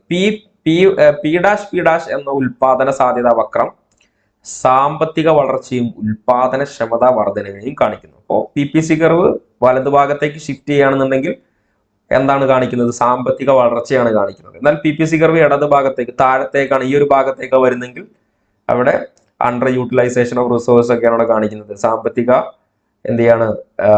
സാമ്പത്തിക വളർച്ചയല്ല, സാമ്പത്തിക തകർച്ചയാണ് അവിടെ കാണിക്കുന്നത്. അപ്പൊ ഇനി നമുക്കൊന്ന് വിശദമായിട്ട് നോക്കേണ്ടതുണ്ട്. കാരണം ഇനി പരീക്ഷകൾക്ക് ഗ്രാഫൊക്കെ വെച്ചിട്ടോ ഇന്ന പോയിന്റുകൾ ഏതൊക്കെയാണ് റെപ്രസെന്റ് ചെയ്യുന്നൊക്കെ ചോദ്യങ്ങളൊക്കെ വരാം. ഒന്നും വരാൻ പറ്റില്ല നമുക്ക് പറയാൻ പറ്റൂല അല്ലെ, കാരണം ആ ലെവലിലാണ് ചോദ്യങ്ങളൊക്കെ വരുന്നത്. അപ്പോൾ ഓരോന്ന് നോക്കാം. ഇപ്പൊ ആദ്യത്തെ കർവായിട്ടുള്ള P, അപ്പൊ നമ്മൾ പറഞ്ഞു ഇതാണ് നമ്മുടെ ഫസ്റ്റ് കർവ് PPC കർവ്. അവിടെ PPC കർവിൽ ഓരോ പോയിന്റ് Q, R, S. അപ്പോൾ ഇതൊക്കെ PPC കർവുമ്പോൾ തന്നെയാണ് ടച്ച് ചെയ്തിട്ടുള്ളത്. അതേപോലെ തന്നെ U എന്ന് പറയുന്ന ഒരു പോയിന്റ് കൂടി ഉണ്ട്, പക്ഷെ അത് PPC കർവിന് താഴെയാണ് അല്ലേ. അപ്പൊ നിങ്ങൾ നോക്കുക, QRS എന്ന ഈ 3 പോയിന്റുകളും വിഭവങ്ങളുടെ പൂർണ്ണവും കാര്യക്ഷമമായ ഉപയോഗമാണ്. അപ്പോൾ any point on PPC curve represent ചെയ്യുന്ന എന്താണ്? എഫിഷ്യന്റ് യൂട്ടിലൈസേഷൻ ഓഫ് റിസോഴ്സസ് ആണ് എന്ത് ചെയ്യുന്നത്? Any point on PPC curve. PPC കർവിന് മുകളിൽ ഏത് പോയിന്റ്? അപ്പൊ നിങ്ങൾ നോക്കുക, QRS എന്ന് പറയുന്ന 3 പോയിന്റും PPC കർവിന് മേലെയാണ് നിൽക്കുന്നത്. അപ്പൊ അതുകൊണ്ട് തന്നെ PPC കർവിന് മേലെയാവുമ്പോൾ വിഭവങ്ങളുടെ പൂർണ്ണവും കാര്യക്ഷമമായ ഉപയോഗമായിരിക്കും. ഇതൊക്കെ എന്തുകൊണ്ട് അങ്ങനെ പറയുന്നത് വെച്ചാൽ ഇതൊക്കെ സ്റ്റേറ്റ്മെന്റ് രീതിയിൽ ചോദ്യങ്ങളൊക്കെ വരാം. അതുകൊണ്ടാണ് ഇങ്ങനെ നമ്മളിത് വളരെ റിസ്ക് എടുത്തിട്ടാണ് ഈ ഡയഗ്രം ഒക്കെ ഉണ്ടാക്കുന്നത് അല്ലെ. അപ്പൊ അതൊക്കെ ഒന്ന് മനസ്സിലാക്കി വെക്കാൻ വേണ്ടിയിട്ടാണ്. നമ്മൾ വെറുതെ ജസ്റ്റ് വായിച്ച് പഠിച്ചു പോകേണ്ട ഒരു കാര്യമില്ല. കോൺസെപ്റ്റ് എന്താണെന്നുള്ളത് വളരെ കൃത്യമായിട്ട് മനസ്സിലാക്കിയാലേ നമുക്ക് ആൻസർ ചെയ്യാൻ പറ്റുള്ളൂ. അപ്പൊ നന്നായിട്ട് നമ്മൾ ഓരോ ടോപ്പിക്കും ഇതേപോലെ തന്നെ ആയിരിക്കും നമ്മൾ ഡിസ്കസ് ചെയ്ത് പോവാം. ഓക്കെ, എന്നാൽ നിങ്ങൾ നോക്കുക, U എന്ന് പറയുന്ന പോയിന്റ് ഇവിടെ നിങ്ങൾ കാണുന്നുണ്ട്. യുവിന്റെ പ്രത്യേകത PPC കർവിന് താഴെയാണ്. Any point below PPC curve, ഏതെങ്കിലും ഒരു പോയിന്റ് PPC കർവിന് താഴെയുള്ള പോയിന്റ് വിഭവങ്ങളുടെ ഭാഗിക ഉപയോഗം അവിടെ ഉപയോഗിക്കുന്നുണ്ട്, പക്ഷെ അവിടെ എന്ത് ചെയ്യുന്നില്ല? കാര്യക്ഷമമായിട്ട് ഉപയോഗിക്കുന്നില്ല അല്ലെ. അല്ലെങ്കിൽ ആ രാജ്യത്ത് കാര്യക്ഷമമായിട്ടല്ല അത് ഉപയോഗിക്കുന്നത്. നല്ലൊരു വിഭാഗം രാജ്യങ്ങളുടെയും ഇപ്പൊ PPC കർവ് ഒക്കെ വരച്ചു നോക്കുകയാണെങ്കിൽ ഈ ഒരു രീതിയിലേക്ക് അണ്ടർ യൂട്ടിലൈസേഷൻ ഓഫ് റിസോഴ്സ് ആയിരിക്കും അല്ലെ. അപ്പൊ അതുകൊണ്ട് വിഭവങ്ങളുടെ ഭാഗിക ഉപയോഗമാണ് അവിടെ നമ്മൾ കാണാൻ സാധിക്കുന്നത്. ഓക്കെ, ഇനി നോക്കിക്കോളാം, ആ നീല മാർക്കുള്ള പുതിയ PPC കർവ് P1. ഇതിന്റെ പ്രത്യേകത വിഭവങ്ങളുടെ വളർച്ചയാണ്. പക്ഷെ ഈ പുതിയ PPC കർവിന് പുറത്തുള്ള ഒരു പോയിന്റ് മാർക്ക് ചെയ്യാന്നുണ്ടെങ്കിൽ സാധാരണ പറയാം അത് ഓരോ രാജ്യത്തിന്റെ ലക്ഷ്യമായിരിക്കും അല്ലെ. അല്ലെങ്കിൽ ഇവിടെ ഇപ്പൊ ഇത് കാണിക്കുന്നത് വിഭവങ്ങളുടെ വളർച്ചയാണ്. ആ PPC കർവ് പിന്നെ വളരുക എന്ന് പറയുന്നത് അവിടെ ആ രാജ്യം സാമ്പത്തിക ഉന്നതിയിലേക്ക് എത്തി എന്നുള്ളതാണ്. ഇനിയിപ്പോ അതിനും പുറത്ത് ചിലപ്പോൾ ഒരു പോയിന്റ് U മാർക്ക് ചെയ്ത പോലെ ചിലപ്പോൾ ഇവിടെ ഒരു X എന്ന് പറഞ്ഞൊരു പോയിന്റ് ഒക്കെ മാർക്ക് ചെയ്ത് കഴിഞ്ഞാൽ അതെന്താണ്? അത് ചിലപ്പോൾ ഭാവിയിൽ എത്തിപ്പെടാനുള്ള ഒരു രാജ്യത്തിന്റെ ഒരു അജണ്ട ആയിരിക്കും, അല്ലെങ്കിൽ ആ രാജ്യത്തിന്റെ ഒരു പ്രോഗ്രാം ആയിരിക്കും, പദ്ധതി ആയിരിക്കും. ഭാവിയിൽ നമുക്ക് എന്ത് ചെയ്യും, അല്ലെങ്കിൽ 2030 അല്ലെങ്കിൽ 2050 എന്ത് ചെയ്യും, നമുക്ക് സാമ്പത്തികമായിട്ട് നമുക്ക് വളർച്ച കൈവരിക്കാൻ സാധിക്കും എന്നുള്ള പോയിന്റുകളൊക്കെ ഉണ്ടായിരിക്കും. അപ്പൊ ഇവിടെ നീല കളർ മാർക്ക് ചെയ്തിട്ടുള്ളത് വിഭവങ്ങളുടെ വളർച്ചയാണ്. ഓക്കെ, അപ്പോൾ ഓരോന്ന് നോക്കാം. താഴെ ഡയഗ്രത്തിൽ PP എന്നത് ഉൽപാദന സാധ്യതാ വക്രമാണ്. ഉൽപാദന സാധ്യതാ വക്രത്തിലുള്ള ഏതൊരു ബിന്ദുവും ഉദാഹരണമായിട്ട് PQRS വിഭവങ്ങളുടെ പൂർണ്ണവും കാര്യക്ഷമമായ ഉപയോഗത്തെ കാണിക്കുന്നു. ഉൽപാദന സാധ്യതാ വക്രത്തിനുള്ള ഏതൊരു ബിന്ദുവും ഉദാഹരണമായി U വിഭവങ്ങളുടെ അപൂർണ അഥവാ ഭാഗികമായ വിനിയോഗവും കാര്യക്ഷമതയില്ലായ്മയും കാണിക്കുന്നു. അതേപോലെ ഈ യുവിനെ പിന്നെയും പറയും തൊഴിലില്ലായ്മയെ കാണിക്കുന്നു എന്ന് പറയും അല്ലെ. അതേപോലെ PQRSനൊക്കെ അവിടെ പൂർണ്ണ തൊഴിലാണ് എന്നും ഫുൾ എംപ്ലോയ്മെന്റ് പോയിന്റും എന്ന് പറയും. അതുകൂടി ഇതിന്റെ കൂടെ ഒന്ന് മനസ്സിലാക്കി വെക്കട്ടെ. U എന്നതിനെ ഇതിനെ വിഭവങ്ങളുടെ അപൂർണ ഭാഗികമായ വിനിയോഗം എന്നും തൊഴിലില്ലായ്മ എംപ്ലോയ്മെന്റ് അണ്ടർ എംപ്ലോയ്മെന്റ് എന്നൊക്കെ പറയുന്നുണ്ട്. ഓക്കെ, അതും അതിന്റെ കൂടെ ഒന്ന് മനസ്സിലാക്കി വെക്കുക. P' എന്ന ഉൽപാദന സാധ്യത വക്രം സാമ്പത്തിക വളർച്ചയും ഉൽപാദനക്ഷമത വർധനവിനെയും കാണിക്കുന്നു. ഭാവിയിൽ വിഭവങ്ങളുടെ വർധനവും അതുമൂലം സമ്പദ് വ്യവസ്ഥയുടെ വളർച്ചയും ഉൽപാദന സാധ്യതാ വക്രത്തിന്റെ വലത് ഭാഗത്തേക്കുള്ള മാറ്റം കൊണ്ട് സൂചിപ്പിക്കുന്നു. ഇവിടെ വക്രം എന്നാണ് കേട്ടോ, അവിടെ വക്രത്തിന്റെ എന്നാണ് കൊടുത്തുള്ളത്, നമുക്ക് സ്പെല്ലിംഗ് മിസ്റ്റേക്ക്. ഓക്കെ, വക്രത്തിന്റെ വലത് ഭാഗത്തേക്കുള്ള മാറ്റം കൊണ്ട് സൂചിപ്പിക്കുന്നു. ഓക്കെ, അപ്പൊ ഇത്രയും കാര്യങ്ങളാണ് നമുക്കിവിടെ പഠിച്ചു വെക്കാനുള്ളത്.